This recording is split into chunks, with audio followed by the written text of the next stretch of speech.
रे बाणी गुरु गुरु है बाणी विच बाणी अमृत सारे गुरबाणी कहे सेवक जन मानै प्रतख गुरु निस्तारे।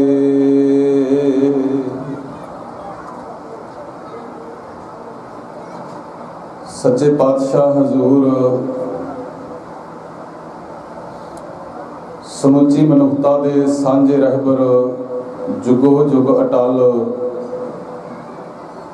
छतर चवर तख्त दे मालिक शब्द ब्रह्म गुरुदेव पातशाह धन धन साहिब श्री गुरु ग्रंथ साहिब महाराज जी दे मुबारक पावन पवित्र चरण कमलों की बड़े ही अदब प्यार नाल जुड़ मिल बैठ के हाज़री भर रहे अति सन्मानयोग गुरु सवारे सतसंगी जनों, अब सब तो पहला सरबंस दानी पिता दशमेश पिता धन सतगुरु गुरु गोबिंद सिंह जी की बख्शिश फतेह आप जी सबना नूं अर्ज करदा हाँ जी। रसना पवित्र करो, उचारण करो एक बार गज के सारे आखो जी वाहिगुरु जी का खालसा वाहिगुरु जी की फतेह। आपां सारे वड्डे भागां वाले हाँ, बड़ी बख्शिश है हजूर पिता दी सानू धन श्री गुरु ग्रंथ साहिब महाराज जी दी कुछ समा सत संगत दी दात प्राप्त हुई है। इसे दे विच ही गुरमुखो सबना दा साडा आत्मक स्वासां दा भला है। इस सत संगत रूपी सरोवर दे विच सानू बैठण दी दात प्राप्त हुई है। मेरे तो पहला बहुत गुरु बख्शिश वाले बुलारे कीर्तनीय बाद विच भी बहुत सारे गुरमुखां प्यारिਆਂ ने बुलारिਆਂ ने सांझ पाउणी है। सो जिन्ना समा परिवार वालों अति सन्मानयोग वीर दलवीर सिंह जी उन्हां वालों हुक्म होया है, मैं अगले समय वास्ते कोशिश करांगा आप सबना दी असीस दा सदका ते धन श्री गुरु बापू पिता दी बख्शीश दा सदका कि आपां गुरमत दी विचार जिस दा दुनिया भर दे विच कोई मुकाबला नहीं है गुरमत सिद्धांतां दा, उसकी गल सांझी कर सकीए। सो आप सारे एक बार आखो सतनाम श्री वाहिगुरू। खालसा जी आपां सारे श्री गुरु ग्रंथ साहिब जी दे सिख अखवाउंदे हां ते दुनिया भर दे विच जिहड़ा मुकाम जिहड़ी हस्ती श्री गुरु ग्रंथ साहिब महाराज जी दे कोल है, ग्रंथ बहुत ने संसार विच, पर साडे सतगुरु पातशाह जी का मुकाबला होर ना कभी किसी ने कीता है, ना आने वाले समय विच कर सकेगा। क्योंकि जिहड़ी गुरु ग्रंथ साहिब महाराज जी की होंद है ना खालसा जी, वो शब्द करके है। मेरी बेनती नूं समझिओ ध्यान नाल। मैं आप जी की एकाग्रता नूं ते टकाओ नूं अते हाज़री नूं सामने रख के ही विचार का यह विषय शुरू किया है कि गल डूंगी है, गहरी है। आपां कामयाब हो जावांगे, बख्शिश के पात्र बन जावांगे जे इस तक आपां पहुँच सके जिस नतीजे की बात मैं शुरू कर लगा हाँ कि सतगुरु की जिहड़ी हस्ती है संसार विच भागां वाले वो शब्द करके है, सिद्धांत करके है। गुरु नानक साहब महाराज जी ने बड़ी कृपा की, परोपकार किया मनुखता दे उपर, बाणी उचारण भी की, चेते रखियो बाणी नूं इकट्ठियां भी किया।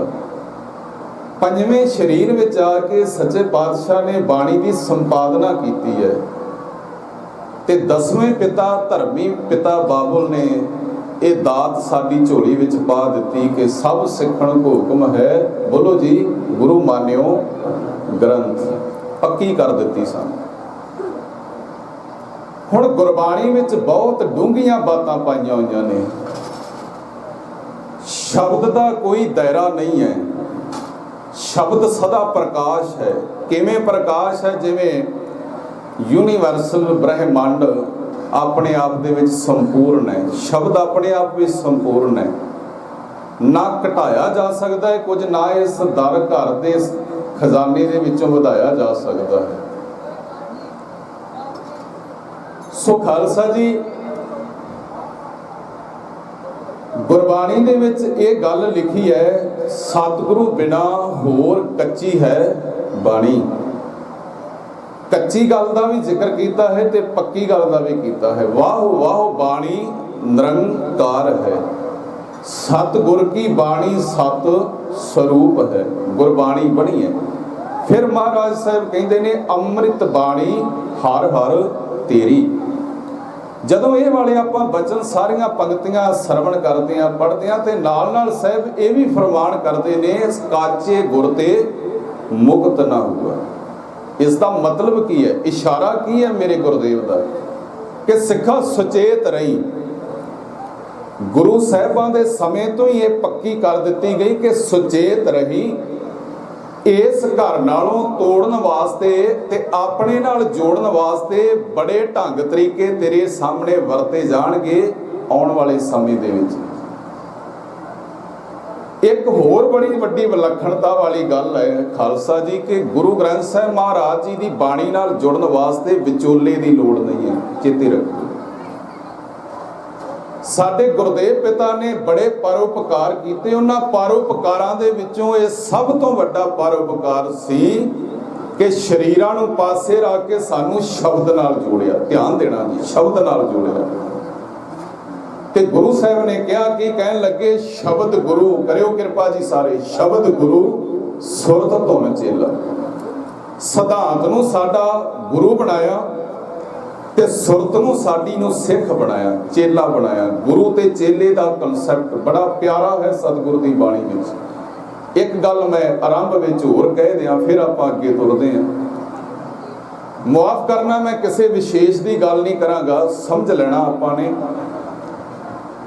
ਜਿੰਨਾ ਡੇਰਾਵਾਦੀ ਢਾਂਚਾ ਹੈ, ਜਿੰਨੇ ਡੇਰਾਵਾਦੀ ਲੋਕ ਨੇ, ਉਹ ਸ਼ਬਦ ਗੁਰੂ ਦੇ ਵਿਸ਼ੇ ਤੇ ਗੱਲ ਨਹੀਂ ਕਰਦੇ ਛੇਤੀ ਕੀਤਿਆਂ, ਕਿਉਂਕਿ ਉਹ ਪਕੜੇ ਜਾਂਦੇ ਨੇ, ਫੜੇ ਜਾਂਦੇ ਨੇ।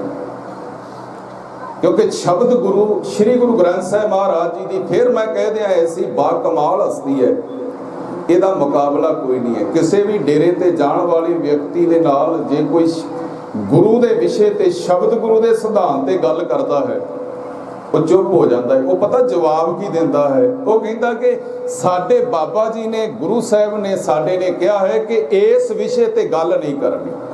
ਮਤਲਬ ਤਾਲਾ ਲਾ ਦਿੱਤਾ ਜਵਾਨ। ਪਰ ਮੇਰੇ ਬਾਬੇ ਨੇ ਕਿਹਾ, ਕਹਿਣ ਲੱਗੇ, ਗੁਰ ਕੁੰਜੀ ਬਾਹੂ ਨਿਵਲ, ਮਨ ਕੋਠਾ ਤਨ ਛੱਤ, ਨਾਨਕ ਗੁਰ ਬਿਨ ਮਨ ਕਾ ਤਾਕ ਨਾ ਉਗੜੈ, ਅਵਰ ਨਾ ਕੁੰਜੀ ਹੱਥ। ਹੁਣ ਸਾਹਿਬ ਇਸ ਪਾਵਨ ਬਚਨ ਵਿੱਚ ਕਹਿ ਕੀ ਰਹੇ ਨੇ ਖਾਲਸਾ ਜੀ, ਕਿ ਪੂਰੇ ਗੁਰੂ ਤੋਂ ਬਿਨਾ, ਚੇਤੇ ਰੱਖਿਓ, ਰੱਬ ਦੇ ਘਰ ਦਾ ਕੋਈ ਰਸਤਾ ਦੱਸਦਾ ਵੀ ਨਹੀਂ ਹੈ, ਪੂਰੇ ਗੁਰੂ ਤੋਂ ਬਿਨਾ। ਤੇ ਪੂਰਾ ਗੁਰੂ ਕੌਣ ਹੈ ਸਾਡੇ ਇਸ ਵੇਲੇ ਮੌਜੂਦਾ? ਸਾਰੇ ਬੋਲਿਓ ਜੀ, ਕਰਿਓ ਕਿਰਪਾ, ਧੰਨ ਸ਼੍ਰੀ ਗੁਰੂ ਗ੍ਰੰਥ ਸਾਹਿਬ ਮਹਾਰਾਜ ਜੀ। ਇੱਕ ਵਾਰ ਭੈਣਾਂ ਵਾਲੇ ਪਾਸਿਓਂ ਆਵਾਜ਼ ਆਵੇ ਉੱਚੀ, ਧੰਨ ਸ਼੍ਰੀ ਗੁਰੂ ਗ੍ਰੰਥ ਸਾਹਿਬ ਮਹਾਰਾਜ ਜੀ। ਸ਼੍ਰੀ ਗੁਰੂ ਗ੍ਰੰਥ ਸਾਹਿਬ ਮਹਾਰਾਜ ਜੀ ਸਾਡੇ ਪੂਰੇ ਗੁਰੂ ਨੇ, ਸਮਰੱਥ ਗੁਰੂ ਨੇ, ਸਰਬ ਕਲਾ ਸੰਪੂਰਨ ਗੁਰੂ ਨੇ। ਹੁਣ ਗੱਲ ਨਾਲ ਨਾਲ ਪੱਕੀ ਦੀ ਵੀ ਚੱਲੇਗੀ ਤੇ ਕੱਚੇ ਦੀ ਵੀ ਚੱਲੇਗੀ। ਮੈਂ ਜਿੰਨਾ ਕੁ ਸਮਾਂ ਆਪ ਜੀ ਦੇ ਸਨਮੁਖ ਹੋਰ ਅੱਗੇ ਲੈਣਾ ਹੈ, ਮੈਂ ਕੋਸ਼ਿਸ਼ ਕਰਾਂਗਾ ਇਹਨਾਂ ਦੋਨਾਂ ਗੱਲਾਂ ਨੂੰ ਆਪਾਂ ਬਰਾਬਰ ਅੱਗੇ ਤੋਰ ਸਕੀਏ। ਸਤਿਗੁਰੂ ਅਸੀਸ ਬਖਸ਼ਣ। ਗੱਲ ਕੱਚੇ ਦੀ ਵੀ ਹੈ ਤੇ ਗੱਲ ਪੱਕੇ ਦੀ ਵੀ ਹੈ। ਸਾਹਿਬ ਨੇ ਕਿਹਾ, ਕਾਚੇ ਗੁਰ ਤੇ ਮੁਕਤ ਨਾ ਹੋਊਗਾ। ਇਹਦਾ ਅਰਥ ਕੀ ਹੈ? ਅਸੀਂ ਜਦੋਂ ਅੱਜ ਆਪਣੀਆਂ ਸਾਂਝਾਂ ਕਾਇਮ ਕਰਦੇ ਆ, ਬੱਚੀ ਬੱਚੇ ਦੇ ਵਾਸਤੇ ਕੋਈ ਰਿਸ਼ਤਾ ਤੈਅ ਕਰਦੇ ਆ, ਬੜੀ ਪੁੱਛ ਪੜਤਾਲ ਹੁੰਦੀ ਹੈ ਜੀ। ਜ਼ਮੀਨ ਤੋਂ ਲੈ ਕੇ ਇੱਥੋਂ ਤੱਕ ਉਹਨਾਂ ਦੀਆਂ ਆਗਾਂ ਰਿਸ਼ਤੇਦਾਰੀਆਂ ਤੱਕ ਸਾਰਾ ਕੁਝ ਪੜਚੋਲਿਆ ਜਾਂਦਾ ਹੈ। ਉਹਨਾਂ ਦੇ ਭੈਣਾਂ ਭਰਾਵਾਂ ਦੀਆਂ ਰਿਸ਼ਤੇਦਾਰੀਆਂ ਤੱਕ ਦੇਖਿਆ ਜਾਂਦਾ ਹੈ। ਬਾਜ਼ਾਰ ਅੰਦਰ ਮਾਰਕੀਟ ਵਿੱਚ ਚੇਤੇ ਰੱਖਿਓ, ਕੱਪੜਾ ਖਰੀਦਣ ਵਾਸਤੇ ਜਾਣਾ ਹੈ, ਸਾਡੀਆਂ ਭੈਣਾਂ ਘੰਟਿਆਂ ਬੱਧੀ ਸਮਾਂ ਲਾ ਦਿੰਦੀਆਂ ਨੇ ਕਿ ਇਹ ਕੱਪੜੇ ਦੀ ਮਿਆਦ ਕਿੰਨੀ ਹੋਵੇਗੀ, ਇਹ ਕੱਪੜਾ ਕਿਸ ਕੁਆਲਿਟੀ ਦਾ ਹੈ, ਬੱਚੇ ਨੂੰ ਸਕੂਲ ਵਿੱਚ ਭੇਜਣਾ ਹੈ, ਬਹੁਤ ਪੁੱਛ ਪੜਤਾਲ ਕੀਤੀ ਜਾਂਦੀ ਹੈ। ਪਰ ਸਾਹਿਬ ਇੱਕ ਗਿਲਾ ਕਰਕੇ ਕਹਿੰਦੇ ਨੇ, ਸੱਜਣਾ ਜਦੋਂ ਗੁਰੂ ਚੁਣਨਾ ਹੈ ਕਿਤੇ, ਉਦੋਂ ਥੋੜਾ ਜਿਹਾ ਇਹਦੇ ਚੋਂ 5% ਵੀ ਧਿਆਨ ਦੇ ਲਵੇ ਨਾ, ਅਕਲੀ ਸਾਹਿਬ ਸੇਵੀਏ ਦੀ ਗੱਲ ਕਹੀ, ਅਕਲੀ ਪਾਈ ਹੈ ਮਾਣ। ਕਹਿੰਦੇ ਜੇ ਸਾਹਿਬ ਅਕਲ ਨਾਲ ਚੁਣੇਗਾ ਨਾ ਤੇ ਮਾਣ ਵੀ ਪ੍ਰਾਪਤ ਕਰੇਗਾ। ਆਖੋ ਸਤਨਾਮ ਸ਼੍ਰੀ। ਹੁਣ ਰੁਤਬਾ ਕਿੰਨਾਂ ਨੂੰ ਪ੍ਰਾਪਤ ਹੁੰਦਾ ਹੈ? ਸਤਕਾਰ ਦੇ ਹੱਕਦਾਰ ਕੌਣ ਬਣਦੇ ਨੇ ਖਾਲਸਾ ਜੀ? ਜਿਹੜੇ ਪੂਰੇ ਗੁਰੂ ਨਾਲ ਜੁੜ ਜਾਇਆ ਕਰਦੇ। ਕੱਚੀ ਚੀਜ਼ ਦਾ ਕਦੇ ਵੀ ਸੁੱਖ ਨਹੀਂ ਜੇ ਹੁੰਦਾ। ਕੱਚਾ ਮਕਾਨ ਹੋਵੇ, ਨੀਹਾਂ ਕੱਚੀਆਂ ਹੋਣ, ਬੱਚੇ ਥੱਲੇ ਆ ਕੇ ਮਰ ਜਾਂਦੇ ਨੇ ਬਹੁਤ ਕਹਿੰਦੇ। ਕੱਚਾ ਫਲ ਹੋਵੇ, ਅੰਦਰ ਪੇਟ ਵਿੱਚ ਜਾਵੇਗਾ, ਸਰੀਰ ਨੂੰ એનર્ਜੀ ਕੀ ਦੇਣੀ ਹੈ? ਬਿਮਾਰੀ ਪੈਦਾ ਕਰੇਗਾ। ਕੱਚਾ ਪ੍ਰਸ਼ਾਦਾ ਹੋਵੇ, ਉਹ ਸਾਨੂੰ ਤਕਲੀਫ ਦਿੰਦਾ ਹੈ। ਕੱਚੀ ਸਾਂਝ ਤਕਲੀਫ ਦਿੰਦੀ ਹੈ। ਕੱਚਾ ਗੁਰੂ ਕਿਉਂ ਨਾ ਦੁੱਖ ਦੇਵੇਗਾ? ਦੁੱਖ ਦੇਵੇਗਾ ਹੀ ਦੇਵੇਗਾ। ਸੋ ਬੜਾ ਵੱਡਾ ਪਰਉਪਕਾਰ ਕੀਤਾ ਮੇਰੇ ਸਾਹਿਬ ਨੇ, ਗੁਰੂ ਨਾਨਕ ਸਾਹਿਬ ਪਾਤਸ਼ਾਹ ਜੀ ਦੇ ਘਰ ਨੇ, ਕਿ ਸਾਨੂੰ ਗੁਰੂ ਚੁਣ ਕੇ ਦਿੱਤਾ। ਮੈਨੂੰ ਗਿਆਨੀ ਅਮਰੀਕ ਸਿੰਘ ਚੰਡੀਗੜ੍ਹ ਵਾਲੇ, ਬੜੇ ਸਿੱਖ ਪੰਥ ਦੇ ਚੜ੍ਹਦੀ ਕਲਾ ਦੇ ਪ੍ਰਚਾਰਕ ਬੁਲਾਰੇ ਨੇ, ਉਹਨਾਂ ਦੀ ਇੱਕ ਗੱਲ ਨਹੀਂ ਭੁੱਲਦੀ ਜੀ। ਉਹ ਕਹਿੰਦੇ ਕਿ ਸਿੱਖਾ ਦੇਖ ਆਪਣੇ ਗੁਰੂ ਦੇ ਪਰਉਪਕਾਰ, ਤੈਨੂੰ ਗੁਰੂ ਚੁਣ ਕੇ ਦੇ ਕੇ ਗਏ ਮਹਾਰਾਜ ਸਾਹਿਬ। ਅਸੀਂ 5 ਸਾਲ ਵਾਸਤੇ, ਉਹਨਾਂ ਦੇ ਬਚਨ ਨੇ ਗਿਆਨੀ ਜੀ ਦੇ, ਕਹਿੰਦੇ 5 ਸਾਲ ਵਾਸਤੇ ਹਲਕੇ ਦਾ ਕੋਈ ਆਗੂ ਚੁਣਨਾ ਹੋਵੇ, ਪਿੰਡ ਦਾ ਆਗੂ ਚੁਣਨਾ ਹੋਵੇ ਤਾਂ ਮਾਰ ਖਾ ਜਾਂਦੇ ਆ। ਫੇਰ ਹੱਥਾਂ ਤੇ ਦੰਦੀਆਂ ਵੜਦਾ ਹੈ ਬੰਦਾ ਵੀ ਸਹੀ ਚੋਣ ਨਹੀਂ ਹੋਈ, ਗਲਤ ਚੋਣ ਹੋ ਗਈ ਹੈ। ਜੇ ਭਲਾ ਗੁਰੂ ਚੁਣਨਾ ਹੁੰਦਾ ਤਾਂ ਬਹੁਤ ਔਖਾ ਸੀ ਸੰਗਤ ਜੀ, ਬਹੁਤ ਔਖਾ ਸੀ। ਇੱਕ ਵਾਰ ਸਾਰੇ ਆਖੋ ਜੀ, ਧੰਨ ਗੁਰੂ ਨਾਨਕ ਸਾਹਿਬ ਮਹਾਰਾਜ, ਧੰਨ ਗੁਰੂ ਗੋਬਿੰਦ ਸਿੰਘ ਪਾਤਸ਼ਾਹ, ਜਿਹੜੇ ਸਾਨੂੰ ਗੁਰੂ ਚੁਣ ਕੇ ਦੇ ਕੇ ਗਏ, ਗੁਰੂ ਦੇ ਲੜ ਲਾ ਕੇ ਗਏ। ਤੋ ਗੁਰੂ ਸਵਾਰਿਓ, ਕਾਚੇ ਗੁਰ ਤੇ ਮੁਕਤ ਨਾ ਹੁਆ। ਸਾਹਿਬ ਨੇ ਚੈਲੰਜ ਕੀਤਾ, ਸਾਹਿਬ ਨੇ ਚੇਤਾਵਨੀ ਦਿੱਤੀ ਹੈ। ਵਾਹਿਗੁਰੂ ਚੇਤਨ ਕੀਤਾ, ਕਹਿਣ ਲੱਗੇ ਕਦੇ ਕੱਚਿਆਂ ਦੇ ਨਾਲ ਨਹੀਂ ਜੁੜਨਾ। ਸਤਿਗੁਰੂ ਬਿਨਾ ਹੋਰ ਕੱਚੀ ਹੈ ਬਾਣੀ, ਬਾਣੀ ਤਾਂ ਕੱਚੀ ਸਤਿਗੁਰੂ ਬਾਝੋਂ ਹੋਰ ਕੱਚੀ ਬਾਣੀ। ਕਹਿੰਦੇ ਕੱਚੇ ਸੁਣਦੇ ਕੱਚੇ, ਕੱਚੀ ਆਖ ਵਖਾਣੀ। ਸਤਿਗੁਰ ਨੇ ਕਿੰਨੇ ਪਿਆਰ ਵਿੱਚ ਆਵਾਜ਼ ਮਾਰੀ ਹੈ, ਆਓ ਸਿੱਖ ਸਤਿਗੁਰੂ ਕੇ ਪਿਆਰਿਓ ਗਾਵੋ। ਪੜੋ ਜੀ ਸੱਚੀ ਬਾਣੀ। ਦੋਨੇ ਗੱਲਾਂ ਕਹੀਆਂ। ਇਸ ਗੱਲ ਤੇ ਮਾਣ ਹੋਣਾ ਚਾਹੀਦਾ, ਅਸੀਂ ਸੱਚੀ ਬਾਣੀ ਦੇ ਆਸ਼ਿਕ ਹਾਂ, ਅਸੀਂ ਪੂਰੇ ਗੁਰੂ ਦੀ ਸ਼ਰਨ ਵਿੱਚ ਬੈਠੇ ਹਾਂ। ਇਹੀ ਗੁਰੂ ਹੈ ਮੇਰਾ ਸ੍ਰੀ ਗੁਰੂ ਗ੍ਰੰਥ ਸਾਹਿਬ ਮਹਾਰਾਜ, ਜਿਹੜਾ ਸਾਨੂੰ ਸੁਚੇਤ ਕਰਦਾ ਹੈ। ਮਹਾਰਾਜ ਸਾਹਿਬ ਦਾ ਇੱਕ ਬਚਨ ਹੈ, ਗੁਰੂ ਅਰਜਨ ਸਾਹਿਬ ਜੀ ਦਾ, ਪੰਚਮ ਪਾਤਸ਼ਾਹ ਦਾ। ਦਾਤਾ ਜੀ ਕਹਿਣ ਲੱਗੇ ਕਿ ਕਿਹੜੇ ਕੰਮ ਵਿੱਚ ਦੇਰੀ ਕਰਨੀ ਹੈ ਤੇ ਕਿਹੜੇ ਕੰਮ ਦੇ ਵਿੱਚ ਦੇਰੀ ਨਹੀਂ ਕਰਨੀ, ਮਨੁੱਖ ਨਹੀਂ ਜਾਣਦਾ ਜੀ। ਬਾਪੂ ਪ੍ਰਕਾਸ਼ ਸਿੰਘ ਬੈਠੇ ਨੇ ਇਸ ਘਰ ਦੇ ਮੋਢੀ, ਬੜੀ ਮਾਣ ਵਾਲੀ ਗੱਲ ਹੈ। ਇਹਨਾਂ ਦੇ ਹੁੰਗਾਰੇ ਤੋਂ ਪਤਾ ਲੱਗਦਾ ਹੈ ਕਿ ਰੋਮ ਰੋਮ ਦੇ ਵਿੱਚ ਬਾਣੀ ਦਾ ਪ੍ਰਤਾਪ ਹੈ। ਆਪ ਸੰਗਤ ਦੇ ਟਿਕਾਓ ਤੋਂ ਪਤਾ ਲੱਗਦਾ ਹੈ, ਕਿਉਂਕਿ ਜਿੱਥੇ ਟਿਕਾਓ ਹੋਵੇ ਉੱਥੇ ਗੁਰੂ ਦੀ ਪੂਰੀ ਬਖਸ਼ਿਸ਼ ਹੁੰਦੀ ਹੈ, ਮਿਹਰਮਤ ਹੁੰਦੀ ਹੈ। ਗੁਰੂ ਅਰਜਨ ਸਾਹਿਬ ਜੀ ਦੇ ਬੋਲ ਮੈਂ ਸਾਂਝੇ ਕਰਦਾ ਜਾਵਾਂ। ਧੰਨ ਗੁਰੂ ਅਰਜਨ ਸਾਹਿਬ ਕਹਿੰਦੇ, ਬੰਦਾ ਨਹੀਂ ਜਾਣਦਾ ਵੀ ਕਿਹੜੇ ਕੰਮ ਦੇ ਵਿੱਚੋਂ ਮੈਨੂੰ ਨਫਾ ਹੋਣਾ ਹੈ, ਕਿਹੜੇ ਕੰਮ ਵਿੱਚੋਂ ਨੁਕਸਾਨ ਹੋਣਾ ਹੈ, ਕਿਹੜਾ ਕੰਮ ਮੈਨੂੰ ਪਹਿਲ ਦੇ ਆਧਾਰਿਤ ਕਰਨਾ ਚਾਹੀਦਾ ਹੈ ਤੇ ਕਿਹੜਾ ਕੰਮ ਮੈਨੂੰ ਦੇਰੀ ਲਾ ਕੇ ਕਰਨਾ ਚਾਹੀਦਾ ਹੈ। ਅਕਸਰ ਹੀ ਦੇਖਿਆ ਜਾਂਦਾ ਹੈ, ਮੈਂ ਇਹੀ ਉਦਾਹਰਨ ਅੱਗੇ ਰੱਖ ਦਿਆਂ ਕਿ ਬੰਦੇ ਅੱਧੀ ਰਾਤ ਤੱਕ ਸਮਾਂ ਖਰਾਬ ਨਹੀਂ ਕਰਦੇ ਦਿਖਾਈ ਦਿੰਦੇ ਆਪਾਂ ਨੂੰ। ਘੰਟਿਆਂ ਬੱਧੀ ਉਹਨਾਂ ਥਾਵਾਂ ਤੇ ਬੰਦਾ ਬੈਠ ਕੇ ਆਪਣਾ ਆਤਮਿਕ ਨੁਕਸਾਨ ਵੀ ਕਰਾਉਂਦਾ ਹੈ, ਆਪਣਾ ਕਾਰੋਬਾਰ ਦਾ, ਬਿਜ਼ਨਸ ਦਾ ਨੁਕਸਾਨ ਵੀ ਕਰਾਉਂਦਾ ਹੈ ਤੇ ਆਪਣੀਆਂ ਸਾਂਝਾਂ ਚੇਤੇ ਰੱਖਿਓ ਉਹੋ ਜੀਆਂ ਕਾਇਮ ਕਰ ਲੈਂਦਾ ਹੈ ਜਿਹੜੀਆਂ ਵਿਖ ਜ਼ਹਿਰ ਵਾਂਗ ਇਹਨੂੰ ਆਉਣ ਵਾਲੇ ਸਮੇਂ ਵਿੱਚ ਡੰਗ ਮਾਰਦੀਆਂ। ਪਰ ਸਾਹਿਬ ਕਹਿੰਦੇ ਸਤ ਸੰਗਤ ਵਿੱਚੋਂ ਅੱਜ ਤੱਕ ਕਿਸੇ ਨੇ ਘਾਟਾ ਨਹੀਂ ਖਾਧਾ। ਤੇ ਸਤ ਸੰਗਤ ਦੇ ਵਿੱਚ ਬੈਠਣ ਵਾਸਤੇ ਬੰਦੇ ਨੂੰ ਮਨ ਮਾਰਨਾ ਪੈਂਦਾ ਹੈ, ਟਿਕਾਊ ਬਣਾਉਣਾ ਪੈਂਦਾ ਹੈ, ਸਬਰ ਰੱਖਣਾ ਪੈਂਦਾ ਹੈ। ਹੁਣ ਹਜ਼ੂਰ ਨੇ ਕਿਹਾ ਸੀ ਸਤ ਸੰਗਤ ਵਿੱਚ ਜੁੜੀ, ਪਰ ਬੰਦਾ ਕਿੱਥੇ ਜੁੜ ਰਿਹਾ ਜੀ? ਕੁਸੰਗਤ ਵਿੱਚ। ਕੁਸੰਗਤ ਵਾਸਤੇ 10-10 ਘੰਟੇ ਦਾ ਸਮਾਂ ਮੁਆਫ ਕਰਨਾ, ਤੁਹਾਡੀ ਨਹੀਂ ਮੈਂ ਗੱਲ ਕਰ ਰਿਹਾ, ਆਮ ਕਰਕੇ ਦੇਖਣਾ ਸਤ ਸੰਗਤ ਵਾਸਤੇ 10 ਮਿੰਟ ਦਾ ਸਮਾਂ ਵੀ ਨਹੀਂ ਬੰਦਾ ਕੱਢਣ ਵਾਸਤੇ ਰਿਹਾ। ਕਹੇਗਾ ਜੀ ਸਮਾਪਤੀ ਕਦੋਂ ਹੈ, ਕਿੰਨਾ ਕੁ ਚਿਰ ਸਮਾਗਮ ਹੋਰ ਚੱਲਣਾ ਹੈ। ਇਹਦੀਆਂ ਗੱਲਾਂ ਤੋਂ, ਇਹਦੀਆਂ ਲੱਛਣਾਂ ਤੋਂ ਪਤਾ ਲੱਗ ਜਾਂਦਾ ਹੈ ਮਨੁੱਖ ਦੀਆਂ ਤੋਂ ਕਿ ਆਪਣਾ ਭਲਾ ਨਹੀਂ ਭੋਲਾ ਚਾਹੁੰਦਾ, ਕਿਉਂਕਿ ਸੁਚੇਤ ਨਹੀਂ ਹੈ ਨਾ ਆਪਣੇ ਬਾਰੇ।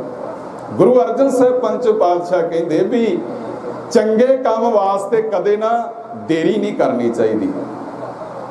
ਪੁੱਛਿਆ ਮਹਾਰਾਜ ਸਾਹਿਬ ਕਿਉਂ? ਬਾਣੀ ਸਵਾਲ ਜਵਾਬ ਹੈ। ਸੱਚੇ ਪਾਤਸ਼ਾਹ ਹਜ਼ੂਰ ਕਹਿਣ ਲੱਗੇ ਹੋ ਸਕਦਾ ਹੈ ਚੰਗੇ ਕੰਮ ਲਈ ਤੂੰ ਦੇਰੀ ਕਰੇ ਤੇ ਕੁਦਰਤ ਤੈਨੂੰ ਸਮਾਂ ਹੀ ਨਾ ਦੇਵੇ।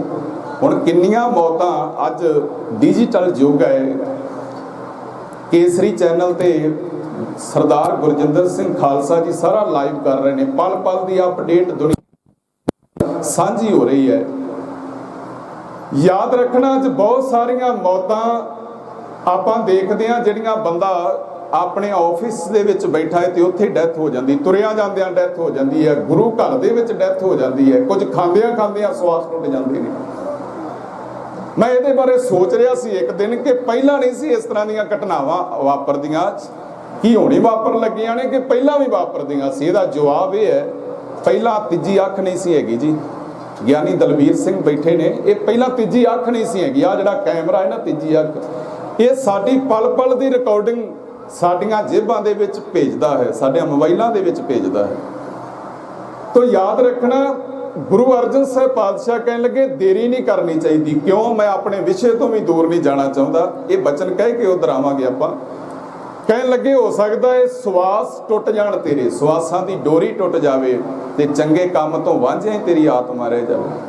ਫਿਰ ਮਹਾਰਾਜ ਸਾਹਿਬ ਅਗਲੀ ਗੱਲ ਕਰਦੇ ਨੇ, ਹੋਰ ਅਗਾਂਹ ਤੁਰਦਿਆਂ ਪਾਤਸ਼ਾਹ ਕਹਿਣ ਲੱਗੇ ਬੁਰਾ ਕੰਮ ਕਰਨ ਲੱਗਿਆ ਦੇਰੀ ਕਰ ਲੈਣੀ ਚਾਹੀਦੀ ਹੈ। ਕੋਈ ਬੰਦਾ ਕਵੇ ਨਾ ਵੀ ਚੱਲ ਕਿਤੇ ਗਾਉਣ ਵਾਲੀ ਕਲਾਕਾਰ ਵੇਖਣ ਵਾਸਤੇ ਜਾਣਾ ਹੈ, ਜਾਂ ਕੋਈ ਨਸ਼ੇ ਦਾ ਕੰਮ ਹੈ, ਜਾਂ ਕਿਸੇ ਮਾੜੇ ਬੰਦੇ ਦੀ ਗੱਲ ਕਵੇ ਕਿ ਉਹਨੂੰ ਆਪਾਂ ਮਿਲਣਾ ਹੈ, ਕੋਈ ਨਾ ਕੋਈ ਬਹਾਨਾ ਜ਼ਰੂਰ ਮਾਰ ਲੈਣਾ ਚਾਹੀਦਾ ਮਨੁੱਖ ਨੂੰ।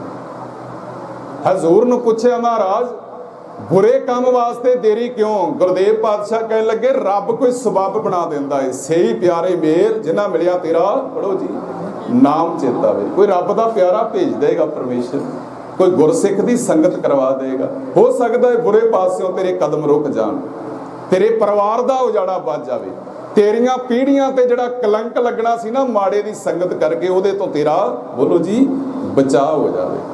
ਸੋ ਸਾਹਿਬ ਨੇ ਕਿਹਾ ਨਹਿ ਬਲੰਬ ਧਰਮ, ਕਹਿਣ ਲੱਗੇ ਧਰਮ ਵਾਲੇ ਪਾਸਿਓਂ ਕਦੇ ਦੇਰੀ ਨਾ ਕਰ। ਕਹਿਣ ਲੱਗੇ ਧਰਮ ਵਾਲੇ ਪਾਸਿਓਂ ਦੇਰੀ ਨਹੀਂ ਕਰਨੀ, ਬੁਰੇ ਪਾਸੇ ਤੋਂ ਦੇਰੀ ਕਰਨੀ ਹੈ। ਮਹਾਰਾਜ ਕਿਉਂ? ਸੱਚੇ ਪਾਤਸ਼ਾਹ ਕਹਿਣ ਲੱਗੇ ਰੱਬ ਬਹਾਨਾ ਬਣਾ ਦਿੰਦਾ ਹੈ, ਕੋਈ ਢੋ ਢੁਕਾ ਦਿੰਦਾ ਹੈ। ਕਿਉਂਕਿ ਪਰਮੇਸ਼ਰ ਦੀ ਜਿਹੜੀ ਸ਼ਕਤੀ ਹੈ ਨਾ ਖਾਲਸਾ ਜੀ ਬ੍ਰਹਮੰਡੀ ਹੈ। ਸਾਡੇ ਸਵਾਸਾਂ ਨੂੰ, ਸਰੀਰ ਦੀ ਹੋਂਦ ਨੂੰ ਚਲਾਉਣ ਵਾਲਾ ਪਰਮਾਤਮਾ ਜੇ ਸਰੀਰ ਪੈਦਾ ਕਰ ਸਕਦਾ ਹੈ, ਇਸ ਨੂੰ ਰੋਜ਼ਾਨਾ ਤਾਕਤ ਸਮਰੱਥਾ ਦੇ ਸਕਦਾ ਹੈ, ਤੇ ਵਾਹਿਗੁਰੂ ਸਾਡੇ ਭਲੇ ਬੁਰੇ ਦੇ ਫੈਸਲੇ ਵੀ ਕਰੇਗਾ। ਪਰ ਗੱਲ ਇੱਥੇ ਖੜੀ ਹੈ ਬੰਦਾ ਰੱਬ ਤੇ ਛੱਡਦਾ ਹੀ ਨਹੀਂ ਹੈ, ਆਪਣੀ ਮਰਜ਼ੀ ਪਹਿਲਾਂ ਹੀ ਕਰ ਜਾਂਦਾ ਹੈ, ਪਰਮੇਸ਼ਰ ਤੱਕ ਗੱਲ ਆਉਣ ਨਹੀਂ ਦਿੰਦਾ। ਕਹਿੰਦਾ ਮੈਂ ਹਾਂ ਨਾ, ਹਾਂ ਮੈਂ ਵਿੱਚੋਂ ਖੋਏ ਬਾਬੇ ਨੇ ਕਿਹਾ। ਕਹਿਣ ਲੱਗੇ ਇਹਨੂੰ ਪਰਾਂ ਕਰ ਦੇ ਆਪਣੇ ਵਿੱਚੋਂ, ਰੱਬ ਦੀ ਹੋਂਦ ਨੂੰ ਕਬੂਲ ਕਰ। ਜੈ ਜੈ ਪੇਖਾਂ ਤੈ ਹਜ਼ੂਰ ਦੂਰ ਕਤੇ ਨਾ ਜਾਈ, ਰਵ ਰਹਿਆ ਸਰਬਤਰ ਮੈਂ ਮਨ ਸਦਾ ਧਿਆਈ, ਈਤ ਊਤ ਨਹੀਂ ਵਿਛੜੈ ਸੋ ਸੰਗੀ ਗਣੀਐ। ਗੁਰਦੇਵ ਕਹਿਣ ਲੱਗੇ ਸਾਥ ਕਿਹਦਾ ਬਣਾਉਣਾ ਹੈ? ਪਰਮੇਸ਼ਰ ਦਾ, ਬਾਣੀ ਦਾ। ਇੱਕ ਬਚਨ ਆਪਾਂ ਹੋਰ ਸਾਂਝਾ ਕਰਦੇ ਹਾਂ। ਗੁਰਦੇਵ ਪਿਤਾ ਜੀ ਪਾਵਨ ਬਾਣੀ ਅੰਦਰ ਸਾਨੂੰ ਚਾਉ ਦੀ ਗੱਲ ਕਰਦੇ ਨੇ, ਪਿਆਰ ਦੀ ਬਾਤ ਪਾ ਕੇ ਸਾਨੂੰ ਸੁਚੇਤ ਕਰਦੇ ਨੇ। ਇਹ ਜਿਹੜੇ ਸਤ ਸੰਗਤ ਕਰਨ ਦੇ ਲਾਭ ਕੀ ਨੇ? ਗੁਰਬਾਣੀ ਦਾ ਘਰ ਵਿੱਚ ਕਿਉਂ ਕਿਹਾ ਜਾਂਦਾ ਹੈ ਗੁਰੂ ਪਿਆਰਿਆਂ ਵੱਲੋਂ? ਸਹਿਜ ਪਾਠ ਕਰੋ, ਸਵੇਰੇ ਸ਼ਾਮ ਨਿਤਨੇਮ ਕਰੋ, ਸਿਮਰਨ ਕਰੋ, ਅੰਮ੍ਰਿਤ ਵੇਲਾ ਸੰਭਾਲੋ, ਗੁਰੂ ਘਰਾਂ ਵਿੱਚ ਹਾਜ਼ਰੀ ਭਰਨੀ ਹੈ, ਨਗਰ ਕੀਰਤਨਾਂ 'ਚ ਹਾਜ਼ਰੀ ਭਰਨੀ ਆ, ਸਮਾਗਮਾਂ ਦੇ ਵਿੱਚ ਹਾਜ਼ਰੀ ਭਰਨੀ ਹੈ। ਇਹਦਾ ਇੱਕ ਹੀ ਮਕਸਦ ਹੈ ਖਾਲਸਾ ਜੀ। ਉਹ ਮਕਸਦ ਕੀ ਹੈ? ਸਾਡਾ ਗੁਰੂ ਨਾਲ ਪਿਆਰ ਬਣੇ, ਸਾਡੇ ਮਨ 'ਚ ਚਾਅ ਪੈਦਾ ਹੋਵੇ, ਕਿਸੇ ਭੈਣ ਵੱਲ, ਕਿਸੇ ਵੀਰ ਵੱਲ, ਕਿਸੇ ਦਾ ਜੀਵਨ ਵੇਖ ਕੇ ਮੇਰੇ ਮਨ ਦੇ ਵਿੱਚ ਤਿੰਨਾਂ ਦੇਖ ਮਨ ਕਹਿਣ ਲੱਗੇ ਚਾਅ ਉੱਠਣ ਦਾ, ਮਨ ਵਿੱਚ ਰੀਝ ਪੈਦਾ ਹੋਵੇ। ਜੇ ਇਹਨੇ ਇੰਨੀ ਸੋਹਣੀ ਦਸਤਾਰ ਬੱਧੀ, ਮੈਂ ਵੀ ਸੋਹਣੀ ਬਣਾਂਗਾ। ਜੇ ਇਹ ਨਿਤਨੇਮ ਕਰਦਾ ਹੈ, ਬਾਣੀ ਪੜ੍ਹਦਾ ਹੈ, ਤੇ ਮੈਂ ਵੀ ਬਾਣੀ ਪੜ੍ਹਨੀ। ਇਹ ਗੁਰਦੁਆਰੇ ਜਾਂਦਾ ਹੈ ਤੇ ਮੈਂ ਵੀ ਜਾਣਾ ਹੈ। ਆਹ ਸਤ ਸੰਗਤ ਦਾ ਲਾਭ ਇਹੀ ਹੈ ਜੀ। ਪਰ ਗਿਆਨੀ ਸੰਤ ਸਿੰਘ ਮਸਕੀਨ, ਬੜੇ ਵੱਡੇ ਸਾਡੇ ਪੰਥਕ ਵਿਦਵਾਨ ਨਹੀਂ ਰਹੇ ਦੁਨੀਆ ਤੇ, ਉਹਨਾਂ ਦਾ ਇੱਕ ਬਚਨ ਮੈਂ ਆਪ ਜੀ ਦੇ ਧਿਆਨ ਵਿੱਚ ਲਿਆਉਣ ਲੱਗਾ। ਤੁਹਾਨੂੰ ਯਾਦ ਹੋਵੇਗਾ, ਬਹੁਤ ਕਥਾ ਪ੍ਰਚਲਿਤ ਹੈ ਉਹਨਾਂ ਦੀ ਮੀਡੀਆ ਵਿੱਚ। ਉਹ ਕਹਿੰਦੇ ਕਿ ਬੰਦੇ ਦੀ ਇਹ ਵੀ ਕਮਜ਼ੋਰੀ ਹੈ, ਇਹਨੇ ਧਰਮ ਵੇਖਣਾ ਹੋਵੇ ਤੇ ਹਮੇਸ਼ਾ ਆਪਣੇ ਤੋਂ ਪਿਛਲੇ ਦਾ ਦੇਖਦਾ ਹੈ, ਤੇ ਜੇ ਧਨ ਵੇਖਣਾ ਹੋਵੇ ਤੇ ਆਪਣੇ ਤੋਂ ਅਗਲੇ ਦਾ ਦੇਖਦਾ ਹੈ। ਜਦੋਂ ਬੰਦਾ ਧਨ ਆਪਣੇ ਤੋਂ ਅਗਲੇ ਦਾ ਦੇਖਦਾ ਹੈ ਨਾ, ਮਨ ਬੇਸਬਰਾ ਹੋ ਜਾਂਦਾ ਹੈ, ਸੰਤੋਖ ਗਵਾ ਜਾਂਦਾ ਹੈ, ਟੁੱਟ ਜਾਂਦਾ ਹੈ ਸਬਰ। ਫਿਰ ਆਪਣੇ ਧੀਆਂ ਪੁੱਤਰਾਂ ਦੀਆਂ ਸੌਦੇਬਾਜ਼ੀਆਂ ਕਰਨ ਲੱਗ ਪੈਂਦਾ ਹੈ। ਗੁਰੂ ਗ੍ਰੰਥ ਸਾਹਿਬ ਦੀ ਹਜ਼ੂਰੀ ਵਿੱਚ ਕਹੇਗਾ ਵੀ ਇੰਨੇ ਕਿੱਲੇ ਨੇ, ਆਹ ਮੇਰਾ ਮੁੰਡਾ ਹੈ, ਦੱਸੋ ਇਹਦੇ ਇਵਜ਼ ਦੇ ਵਿੱਚ ਕੀ ਮੁੱਲ ਪਾਉਂਗੇ? ਇਹ ਮੁੱਲ ਪਾਉਣਾ ਹੈ ਜੀ। ਆਈਲੈਟਸ ਵੀ ਇੱਕ ਦਾਜ ਹੀ ਹੈ ਕਿ ਅਸੀਂ 25 ਲੱਖ 20 ਲੱਖ ਲਾ ਦਿੰਨੇ ਆ, ਹੁਣ ਤਾਂ ਥੋੜਾ ਜਿਹਾ ਰੋਕ ਪਈ ਹੈ, ਲਾ ਦਿੰਨੇ ਆ, ਦੱਸੋ ਸਾਡਾ ਕੋੜਮਾ ਕਿੰਨਾ ਲੈ ਕੇ ਜਾਓਗੇ ਬਾਹਰ? ਸੌਦੇਬਾਜ਼ੀ ਹੈ। ਇਹ ਗੱਲਾਂ ਕੌਣ ਕਰਦੇ ਨੇ? ਜਿਨ੍ਹਾਂ ਦਾ ਮਿਸ਼ਨ ਮਕਸਦ ਧਰਮ ਨਹੀਂ ਹੁੰਦਾ, ਮਾਇਆ ਹੁੰਦੀ ਹੈ, ਯਾਦ ਰੱਖਣਾ। ਤੇ ਗਿਆਨੀ ਸੰਤ ਸਿੰਘ ਮਸਕੀਨ ਦਾ ਬਚਨ ਹੈ, ਉਹ ਕਹਿਣ ਲੱਗੇ ਕਿ ਬੰਦਾ ਧਰਮ ਆਪਣੇ ਤੋਂ ਪਿਛਲੇ ਦਾ ਦੇਖੇਗਾ, ਕਹੇਗਾ ਜੀ ਫਲਾਣਾ ਸਿੰਘ ਅੰਮ੍ਰਿਤ ਛਕਿਆ ਸੀ, ਗੁਰਦੁਆਰੇ ਜਾਂਦਾ ਸੀ, ਅੱਜ ਉਹਦਾ ਅੰਮ੍ਰਿਤ ਕਿੱਥੇ ਹੈ, ਗੁਰਦੁਆਰਾ ਕਿੱਥੇ ਹੈ? ਫਲਾਣਾ ਕਿਹੜਾ ਅੰਮ੍ਰਿਤ ਵੇਲੇ ਉੱਠਦਾ ਹੈ, ਫਲਾਣਾ ਕਿਹੜਾ ਨਿਤਨੇਮ ਕਰਦਾ ਹੈ? ਹਮੇਸ਼ਾ ਮਸਾਲਾ ਬੰਦਾ ਇੰਨਾ ਚਲਾਕ ਹੈ, ਇੰਨਾ ਖੁਦ ਗਰਜ ਹੈ, ਇੰਨਾ ਆਪਣੇ ਆਪ ਦੇ ਵਿੱਚ ਇੱਕ ਕਲੇਵਰ ਚਲਾਕ ਅਖਵਾਉਂਦਾ ਹੈ। ਜਦੋਂ ਵੀ ਇਹਨੇ ਗੱਲ ਕਰਨੀ ਨਾ, ਆਪਣੇ ਅੱਗੇ ਢਾਲ ਰੱਖੋ ਰਾਖਣ ਹਾਰ ਦਇਆਲਾ, ਨਾਨਕ ਘਰ ਕੇ ਗੋਲੇ,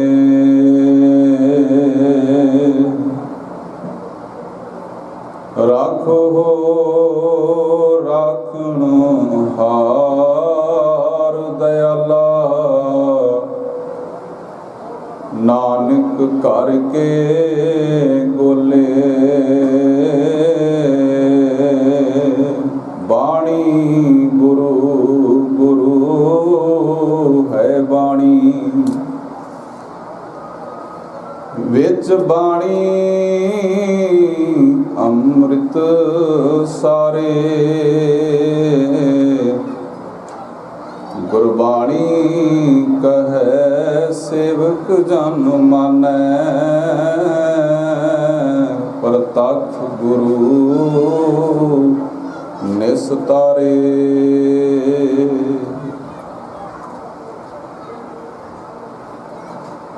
ਸੱਚੇ ਪਾਤਸ਼ਾਹ ਹਜ਼ੂਰ ਸਮੁੱਚੀ ਮਨੁੱਖਤਾ ਦੇ ਸਾਂਝੇ ਰਹਿਬਰ, ਜੁਗੋ ਜੁਗ ਅਟਲ, ਛਤਰ ਚਵਰ ਤਖਤ ਦੇ ਮਾਲਕ, ਸ਼ਬਦ ਬ੍ਰਹਮ ਗੁਰਦੇਵ ਪਾਤਸ਼ਾਹ, ਧੰਨ ਧੰਨ ਸਾਹਿਬ ਸ੍ਰੀ ਗੁਰੂ ਗ੍ਰੰਥ ਸਾਹਿਬ ਮਹਾਰਾਜ ਜੀ ਦੇ ਮੁਬਾਰਕ ਪਾਵਨ ਪਵਿੱਤਰ ਚਰਨ ਕਮਲਾਂ ਦੀ ਬੜੇ ਹੀ ਅਦਬ ਪਿਆਰ ਨਾਲ ਜੁੜ ਮਿਲ ਬੈਠ ਕੇ ਹਾਜ਼ਰੀ ਭਰ ਰਹੇ ਅਤੀ ਸਨਮਾਨਯੋਗ ਗੁਰੂ ਸਵਾਰੇ ਸਤ ਸੰਗੀ ਜਣੋ, ਆਓ ਸਭ ਤੋਂ ਪਹਿਲਾਂ ਸਰਬੰਸ ਦਾਨੀ ਪਿਤਾ ਦਸ਼ਮੇਸ਼ ਪਿਤਾ ਧੰਨ ਸਤਿਗੁਰੂ ਗੁਰੂ ਗੋਬਿੰਦ ਸਿੰਘ ਜੀ ਦੀ ਬਖਸ਼ਿਸ਼ ਫਤਿਹ ਆਪ ਜੀ ਸਭਨਾਂ ਨੂੰ ਅਰਜ਼ ਕਰਦਾ ਹਾਂ ਜੀ। ਰਸਨਾ ਪਵਿੱਤਰ ਕਰੋ, ਉਚਾਰਨ ਕਰੋ, ਇੱਕ ਵਾਰ ਗੱਜ ਕੇ ਸਾਰੇ ਆਖੋ ਜੀ, ਵਾਹਿਗੁਰੂ ਜੀ ਕਾ ਖਾਲਸਾ, ਵਾਹਿਗੁਰੂ ਜੀ ਕੀ ਫਤਿਹ। ਆਪਾਂ ਸਾਰੇ ਵੱਡੇ ਭਾਗਾਂ ਵਾਲੇ ਹਾਂ। ਬੜੀ ਬਖਸ਼ਿਸ਼ ਹੈ ਹਜ਼ੂਰ ਪਿਤਾ ਦੀ, ਸਾਨੂੰ ਧੰਨ ਸ਼੍ਰੀ ਗੁਰੂ ਗ੍ਰੰਥ ਸਾਹਿਬ ਮਹਾਰਾਜ ਜੀ ਦੀ ਕੁਝ ਸਮਾਂ ਸਤ ਸੰਗਤ ਦੀ ਦਾਤ ਪ੍ਰਾਪਤ ਹੋਈ ਹੈ। ਇਸੇ ਦੇ ਵਿੱਚ ਹੀ ਗੁਰਮੁਖੋ ਸਭਨਾਂ ਦਾ ਸਾਡਾ ਆਤਮਿਕ ਸਵਾਸਾਂ ਦਾ ਭਲਾ ਹੈ। ਇਸ ਸਤ ਸੰਗਤ ਰੂਪੀ ਸਰੋਵਰ ਦੇ ਵਿੱਚ ਸਾਨੂੰ ਬੈਠਣ ਦੀ ਦਾਤ ਪ੍ਰਾਪਤ ਹੋਈ ਹੈ। ਮੇਰੇ ਤੋਂ ਪਹਿਲਾਂ ਬਹੁਤ ਗੁਰੂ ਬਖਸ਼ਿਸ਼ ਵਾਲੇ ਬੁਲਾਰੇ ਕੀਰਤਨੀਏ, ਬਾਅਦ ਵਿੱਚ ਵੀ ਬਹੁਤ ਸਾਰੇ ਗੁਰਮੁਖਾਂ ਪਿਆਰਿਆਂ ਨੇ ਬੁਲਾਰਿਆਂ ਨੇ ਸਾਂਝ ਪਾਉਣੀ ਹੈ। ਸੋ ਜਿੰਨਾ ਕੁ ਸਮਾਂ ਪਰਿਵਾਰ ਵੱਲੋਂ ਅਤੀ ਸਨਮਾਨਯੋਗ ਵੀਰ ਦਲਵੀਰ ਸਿੰਘ ਜੀ ਉਹਨਾਂ ਵੱਲੋਂ ਹੁਕਮ ਹੋਇਆ ਹੈ, ਮੈਂ ਅਗਲੇ ਸਮੇਂ ਵਾਸਤੇ ਕੋਸ਼ਿਸ਼ ਕਰਾਂਗਾ ਆਪ ਸਭਨਾਂ ਦੀ ਅਸੀਸ ਦਾ ਸਦਕਾ ਤੇ ਧੰਨ ਸ਼੍ਰੀ ਗੁਰੂ ਬਾਪੂ ਪਿਤਾ ਦੀ ਬਖਸ਼ਿਸ਼ ਦਾ ਸਦਕਾ ਕਿ ਆਪਾਂ ਗੁਰਮਤਿ ਦੀ ਵਿਚਾਰ, ਜਿਸ ਦਾ ਦੁਨੀਆ ਭਰ ਦੇ ਵਿੱਚ ਕੋਈ ਮੁਕਾਬਲਾ ਨਹੀਂ ਹੈ ਗੁਰਮਤਿ ਸਿਧਾਂਤਾਂ ਦਾ, ਉਸ ਦੀ ਗੱਲ ਸਾਂਝੀ ਕਰ ਸਕੀਏ। ਸੋ ਆਪ ਸਾਰੇ ਇੱਕ ਵਾਰ ਆਖੋ ਸਤਨਾਮ ਸ਼੍ਰੀ ਵਾਹਿਗੁਰੂ। ਖਾਲਸਾ ਜੀ, ਆਪਾਂ ਸਾਰੇ ਸ਼੍ਰੀ ਗੁਰੂ ਗ੍ਰੰਥ ਸਾਹਿਬ ਜੀ ਦੇ ਸਿੱਖ ਅਖਵਾਉਂਦੇ ਹਾਂ ਤੇ ਦੁਨੀਆ ਭਰ ਦੇ ਵਿੱਚ ਜਿਹੜਾ ਮੁਕਾਮ, ਜਿਹੜੀ ਹਸਤੀ ਸ਼੍ਰੀ ਗੁਰੂ ਗ੍ਰੰਥ ਸਾਹਿਬ ਮਹਾਰਾਜ ਜੀ ਦੇ ਕੋਲ ਹੈ, ਗ੍ਰੰਥ ਬਹੁਤ ਨੇ ਸੰਸਾਰ ਵਿੱਚ, ਪਰ ਸਾਡੇ ਸਤਿਗੁਰੂ ਪਾਤਸ਼ਾਹ ਜੀ ਦਾ ਮੁਕਾਬਲਾ ਹੋਰ ਨਾ ਕਦੀ ਕਿਸੇ ਨੇ ਕੀਤਾ ਹੈ, ਨਾ ਆਉਣ ਵਾਲੇ ਸਮੇਂ ਵਿੱਚ ਕਰ ਸਕੇਗਾ। ਕਿਉਂਕਿ ਜਿਹੜੀ ਗੁਰੂ ਗ੍ਰੰਥ ਸਾਹਿਬ ਮਹਾਰਾਜ ਜੀ ਦੀ ਹੋਂਦ ਹੈ ਨਾ ਖਾਲਸਾ ਜੀ, ਉਹ ਸ਼ਬਦ ਕਰਕੇ ਹੈ। ਮੇਰੀ ਬੇਨਤੀ ਨੂੰ ਸਮਝਿਓ ਧਿਆਨ ਨਾਲ। ਮੈਂ ਆਪ ਜੀ ਦੀ ਇਕਾਗਰਤਾ ਨੂੰ ਤੇ ਟਿਕਾਓ ਨੂੰ ਅਤੇ ਹਾਜ਼ਰੀ ਨੂੰ ਸਾਹਮਣੇ ਰੱਖ ਕੇ ਹੀ ਵਿਚਾਰ ਦਾ ਇਹ ਵਿਸ਼ਾ ਸ਼ੁਰੂ ਕੀਤਾ ਹੈ ਕਿ ਗੱਲ ਡੂੰਘੀ ਹੈ, ਗਹਿਰੀ ਹੈ। ਆਪਾਂ ਕਾਮਯਾਬ ਹੋ ਜਾਵਾਂਗੇ, ਬਖਸ਼ਿਸ਼ ਦੇ ਪਾਤਰ ਬਣ ਜਾਵਾਂਗੇ ਜੇ ਇਸ ਤੱਕ ਆਪਾਂ ਪਹੁੰਚ ਸਕੇ ਜਿਸ ਨਤੀਜੇ ਦੀ ਬਾਤ ਮੈਂ ਸ਼ੁਰੂ ਕਰਨ ਲੱਗਾ ਹਾਂ ਕਿ ਸਤਿਗੁਰੂ ਦੀ ਜਿਹੜੀ ਹਸਤੀ ਹੈ ਸੰਸਾਰ ਵਿੱਚ ਭਾਗਾਂ ਵਾਲੇ, ਉਹ ਸ਼ਬਦ ਕਰਕੇ ਹੈ, ਸਿਧਾਂਤ ਕਰਕੇ ਹੈ। ਗੁਰੂ ਨਾਨਕ ਸਾਹਿਬ ਮਹਾਰਾਜ ਜੀ ਨੇ ਬੜੀ ਕਿਰਪਾ ਕੀਤੀ, ਪਰਉਪਕਾਰ ਕੀਤਾ ਮਨੁੱਖਤਾ ਦੇ ਉੱਪਰ। ਬਾਣੀ ਉਚਾਰਨ ਵੀ ਕੀਤੀ, ਚੇਤੇ ਰੱਖਿਓ ਬਾਣੀ ਨੂੰ ਇਕੱਠਿਆਂ ਵੀ ਕੀਤਾ। ਪੰਜਵੇਂ ਸਰੀਰ ਵਿੱਚ ਆ ਕੇ ਸੱਚੇ ਪਾਤਸ਼ਾਹ ਨੇ ਬਾਣੀ ਦੀ ਸੰਪਾਦਨਾ ਕੀਤੀ ਹੈ ਤੇ 10ਵੇਂ ਪਿਤਾ ਧਰਮੀ ਪਿਤਾ ਬਾਬੁਲ ਨੇ ਇਹ ਦਾਤ ਸਾਡੀ ਝੋਲੀ ਵਿੱਚ ਪਾ ਦਿੱਤੀ ਕਿ ਸਭ ਸਿੱਖਣ ਕੋ ਹੁਕਮ ਹੈ, ਬੋਲੋ ਜੀ ਗੁਰੂ ਮਾਨਿਓ ਗ੍ਰੰਥ, ਪੱਕੀ ਕਰ ਦਿੱਤੀ ਸਾਨੂੰ। ਹੁਣ ਗੁਰਬਾਣੀ ਵਿੱਚ ਬਹੁਤ ਡੂੰਘੀਆਂ ਬਾਤਾਂ ਪਾਈਆਂ ਹੋਈਆਂ ਨੇ। ਸ਼ਬਦ ਦਾ ਕੋਈ ਦਾਇਰਾ ਨਹੀਂ ਹੈ, ਸ਼ਬਦ ਸਦਾ ਪ੍ਰਕਾਸ਼ ਹੈ। ਕਿਵੇਂ ਪ੍ਰਕਾਸ਼ ਹੈ? ਜਿਵੇਂ ਯੂਨੀਵਰਸਲ ਬ੍ਰਹਿਮੰਡ ਆਪਣੇ ਆਪ ਦੇ ਵਿੱਚ ਸੰਪੂਰਨ ਹੈ, ਸ਼ਬਦ ਆਪਣੇ ਆਪ ਵਿੱਚ ਸੰਪੂਰਨ ਹੈ। ਨਾ ਘਟਾਇਆ ਜਾ ਸਕਦਾ ਹੈ ਕੁਝ, ਨਾ ਇਸ ਦਰ ਘਰ ਦੇ ਖਜ਼ਾਨੇ ਦੇ ਵਿੱਚੋਂ ਵਧਾਇਆ ਜਾ ਸਕਦਾ ਹੈ। ਸੋ ਖਾਲਸਾ ਜੀ, ਗੁਰਬਾਣੀ ਦੇ ਵਿੱਚ ਇਹ ਗੱਲ ਲਿਖੀ ਹੈ, ਸਤਿਗੁਰੂ ਬਿਨਾ ਹੋਰ ਕੱਚੀ ਹੈ ਬਾਣੀ। ਕੱਚੀ ਗੱਲ ਦਾ ਵੀ ਜ਼ਿਕਰ ਕੀਤਾ ਹੈ ਤੇ ਪੱਕੀ ਗੱਲ ਦਾ ਵੀ ਕੀਤਾ ਹੈ। ਵਾਹ ਵਾਹ ਬਾਣੀ ਨਿਰੰਕਾਰ ਹੈ, ਸਤਿਗੁਰ ਕੀ ਬਾਣੀ ਸਤ ਸਰੂਪ ਹੈ। ਗੁਰਬਾਣੀ ਬਣੀ ਹੈ। ਫਿਰ ਮਹਾਰਾਜ ਸਾਹਿਬ ਕਹਿੰਦੇ ਨੇ ਅੰਮ੍ਰਿਤ ਬਾਣੀ ਹਰ ਹਰ ਤੇਰੀ। ਜਦੋਂ ਇਹ ਵਾਲੇ ਆਪਾਂ ਬਚਨ ਸਾਰੀਆਂ ਪੰਕਤੀਆਂ ਸਰਵਣ ਕਰਦੇ ਆ, ਪੜ੍ਹਦੇ ਆ, ਤੇ ਨਾਲ ਨਾਲ ਸਾਹਿਬ ਇਹ ਵੀ ਫਰਮਾਨ ਕਰਦੇ ਨੇ ਕਾਚੇ ਗੁਰ ਤੇ ਮੁਕਤ ਨਾ ਹੁਆ। ਇਸ ਦਾ ਮਤਲਬ ਕੀ ਹੈ? ਇਸ਼ਾਰਾ ਕੀ ਹੈ ਮੇਰੇ ਗੁਰਦੇਵ ਦਾ ਕਿ ਸਿੱਖਾ ਸੁਚੇਤ ਰਹੀ। ਗੁਰੂ ਸਾਹਿਬਾਂ ਦੇ ਸਮੇਂ ਤੋਂ ਹੀ ਇਹ ਪੱਕੀ ਕਰ ਦਿੱਤੀ ਗਈ ਕਿ ਸੁਚੇਤ ਰਹੀ। ਇਸ ਘਰ ਨਾਲੋਂ ਤੋੜਨ ਵਾਸਤੇ ਤੇ ਆਪਣੇ ਨਾਲ ਜੋੜਨ ਵਾਸਤੇ ਬੜੇ ਢੰਗ ਤਰੀਕੇ ਤੇਰੇ ਸਾਹਮਣੇ ਵਰਤੇ ਜਾਣਗੇ ਆਉਣ ਵਾਲੇ ਸਮੇਂ ਦੇ ਵਿੱਚ। ਇੱਕ ਹੋਰ ਬੜੀ ਵੱਡੀ ਵਿਲੱਖਣਤਾ ਵਾਲੀ ਗੱਲ ਹੈ ਖਾਲਸਾ ਜੀ ਕਿ ਗੁਰੂ ਗ੍ਰੰਥ ਸਾਹਿਬ ਮਹਾਰਾਜ ਜੀ ਦੀ ਬਾਣੀ ਨਾਲ ਜੁੜਨ ਵਾਸਤੇ ਵਿਚੋਲੇ ਦੀ ਲੋੜ ਨਹੀਂ ਹੈ। ਚੇਤੇ ਰੱਖੋ, ਸਾਡੇ ਗੁਰਦੇਵ ਪਿਤਾ ਨੇ ਬੜੇ ਪਰਉਪਕਾਰ ਕੀਤੇ। ਉਹਨਾਂ ਪਰਉਪਕਾਰਾਂ ਦੇ ਵਿੱਚੋਂ ਇਹ ਸਭ ਤੋਂ ਵੱਡਾ ਪਰਉਪਕਾਰ ਸੀ ਕਿ ਸ਼ਰੀਰਾਂ ਨੂੰ ਪਾਸੇ ਰੱਖ ਕੇ ਸਾਨੂੰ ਸ਼ਬਦ ਨਾਲ ਜੋੜਿਆ। ਧਿਆਨ ਦੇਣਾ ਜੀ, ਸ਼ਬਦ ਨਾਲ ਜੋੜਿਆ।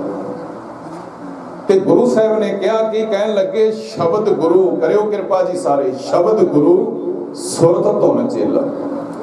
ਸਿਧਾਂਤ ਨੂੰ ਸਾਡਾ ਗੁਰੂ ਬਣਾਇਆ ਤੇ ਸੁਰਤ ਨੂੰ ਸਾਡੀ ਨੂੰ ਸਿੱਖ ਬਣਾਇਆ, ਚੇਲਾ ਬਣਾਇਆ। ਗੁਰੂ ਤੇ ਚੇਲੇ ਦਾ ਕਨਸੈਪਟ ਬੜਾ ਪਿਆਰਾ ਹੈ ਸਤਿਗੁਰੂ ਦੀ ਬਾਣੀ ਵਿੱਚ। ਇੱਕ ਗੱਲ ਮੈਂ ਆਰੰਭ ਵਿੱਚ ਹੋਰ ਕਹਿ ਦਿਆਂ, ਫਿਰ ਆਪਾਂ ਅੱਗੇ ਤੁਰਦੇ ਹਾਂ।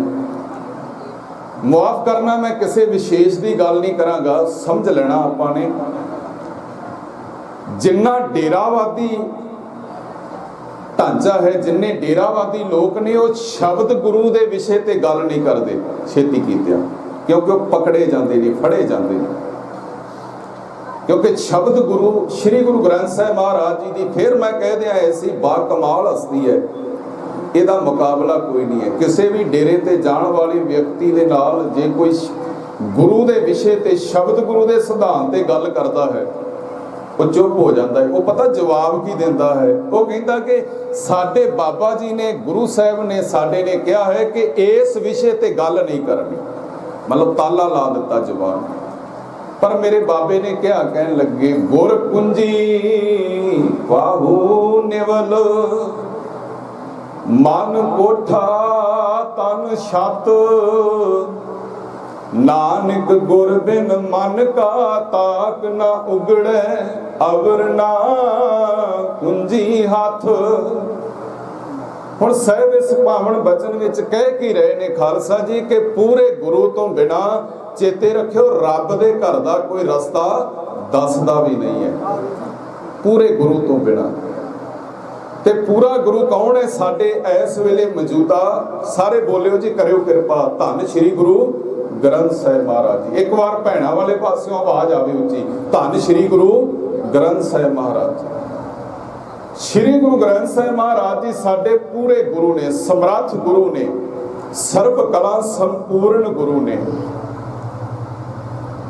ਹੁਣ ਗੱਲ ਨਾਲ ਨਾਲ ਪੱਕੀ ਦੀ ਵੀ ਚੱਲੇਗੀ ਤੇ ਕੱਚੇ ਦੀ ਵੀ ਚੱਲੇਗੀ। ਮੈਂ ਜਿੰਨਾ ਕੁ ਸਮਾਂ ਆਪ ਜੀ ਦੇ ਸਨਮੁਖ ਹੋਰ ਅੱਗੇ ਲੈਣਾ ਹੈ, ਮੈਂ ਕੋਸ਼ਿਸ਼ ਕਰਾਂਗਾ ਇਹਨਾਂ ਦੋਨਾਂ ਗੱਲਾਂ ਨੂੰ ਆਪਾਂ ਬਰਾਬਰ ਅੱਗੇ ਤੋਰ ਸਕੀਏ। ਸਤਿਗੁਰੂ ਅਸੀਸ ਬਖਸ਼ਣ।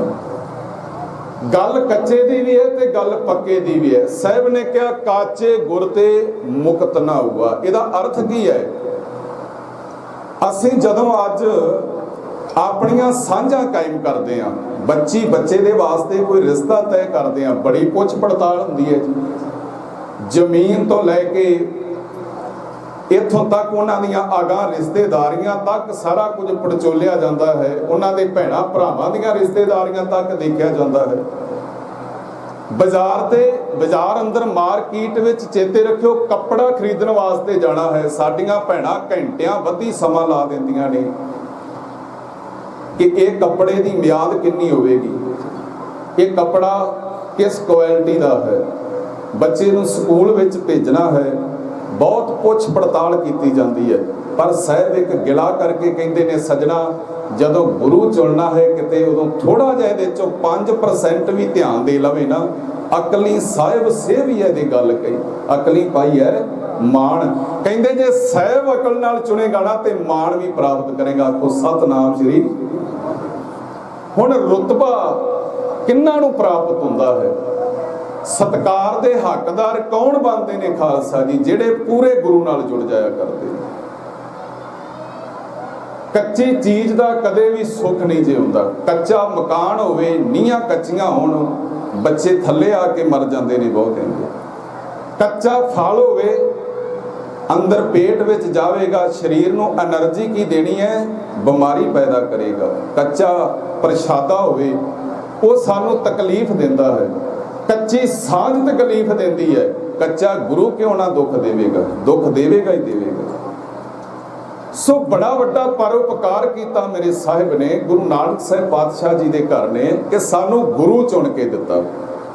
ਮੈਨੂੰ ਗਿਆਨੀ ਅਮਰੀਕ ਸਿੰਘ ਚੰਡੀਗੜ੍ਹ ਵਾਲੇ ਬੜੇ ਸਿੱਖ ਪੰਥ ਦੇ ਚੜ੍ਹਦੀ ਕਲਾ ਦੇ ਪ੍ਰਚਾਰਕ ਬੁਲਾਰੇ ਨੇ, ਉਹਨਾਂ ਦੀ ਇੱਕ ਗੱਲ ਨਹੀਂ ਭੁੱਲਦੀ ਜੀ। ਉਹ ਕਹਿੰਦੇ ਕਿ ਸਿੱਖਾ ਦੇਖ ਆਪਣੇ ਗੁਰੂ ਦੇ ਪਰਉਪਕਾਰ, ਤੈਨੂੰ ਗੁਰੂ ਚੁਣ ਕੇ ਦੇ ਕੇ ਗਏ ਮਹਾਰਾਜ ਸਾਹਿਬ। ਅਸੀਂ 5 ਸਾਲ ਵਾਸਤੇ ਉਹਨਾਂ ਦੇ ਬਚਨ ਨੇ ਗਿਆਨੀ ਜੀ, ਕਹਿੰਦੇ 5 ਸਾਲ ਵਾਸਤੇ ਹਲਕੇ ਦਾ ਕੋਈ ਆਗੂ ਚੁਣਨਾ ਹੋਵੇ, ਪਿੰਡ ਦਾ ਆਗੂ ਚੁਣਨਾ ਹੋਵੇ ਤਾਂ ਮਾਰ ਖਾ ਜਾਂਦੇ ਆ, ਫਿਰ ਹੱਥਾਂ ਤੇ ਦੰਦੀਆਂ ਵੱਢਦਾ ਹੈ ਬੰਦਾ ਵੀ ਸਹੀ ਚੋਣ ਨਹੀਂ ਹੋਈ, ਗਲਤ ਚੋਣ ਹੋ ਗਈ ਹੈ। ਜੇ ਭਲਾ ਗੁਰੂ ਚੁਣਨਾ ਹੁੰਦਾ ਤਾਂ ਬਹੁਤ ਔਖਾ ਸੀ ਸੰਗਤ ਜੀ, ਬਹੁਤ ਔਖਾ ਸੀ। ਇੱਕ ਵਾਰ ਸਾਰੇ ਆਖੋ ਜੀ ਧੰਨ ਗੁਰੂ ਨਾਨਕ ਸਾਹਿਬ ਮਹਾਰਾਜ, ਧੰਨ ਗੁਰੂ ਗੋਬਿੰਦ ਸਿੰਘ ਪਾਤਸ਼ਾਹ, ਜਿਹੜੇ ਸਾਨੂੰ ਗੁਰੂ ਚੁਣ ਕੇ ਦੇ ਕੇ ਗਏ, ਗੁਰੂ ਦੇ ਲੜ ਲਾ ਕੇ ਗਏ। ਤੋ ਗੁਰੂ ਸਵਾਰਿਓ ਕਾਚੇ ਗੁਰ ਤੇ ਮੁਕਤ ਨਾ ਹੁਆ, ਸਾਹਿਬ ਨੇ ਚੈਲੰਜ ਕੀਤਾ, ਸਾਹਿਬ ਨੇ ਚੇਤਾਵਨੀ ਦਿੱਤੀ ਹੈ, ਵਾਹਿਗੁਰੂ ਚੇਤਨ ਕੀਤਾ, ਕਹਿਣ ਲੱਗੇ ਕਦੇ ਕੱਚਿਆਂ ਦੇ ਨਾਲ ਨਹੀਂ ਜੁੜਨਾ, ਸਤਿਗੁਰੂ ਬਿਨਾ ਹੋਰ ਕੱਚੀ ਹੈ ਬਾਣੀ, ਬਾਣੀ ਤਾਂ ਕੱਚੀ ਸਤਿਗੁਰੂ ਬਾਝੋਂ ਹੋਰ ਕੱਚੀ ਬਾਣੀ, ਕਹਿੰਦੇ ਕੱਚੇ ਸੁਣਦੇ ਕੱਚੇ ਕੱਚੀ ਆਖ ਵਖਾਣੀ। ਸਤਿਗੁਰ ਨੇ ਕਿੰਨੇ ਪਿਆਰ ਵਿੱਚ ਆਵਾਜ਼ ਮਾਰੀ ਹੈ, ਆਓ ਸਿੱਖ ਸਤਿਗੁਰੂ ਕੇ ਪਿਆਰਿਓ ਗਾਵੋ, ਪੜੋ ਜੀ ਸੱਚੀ ਬਾਣੀ।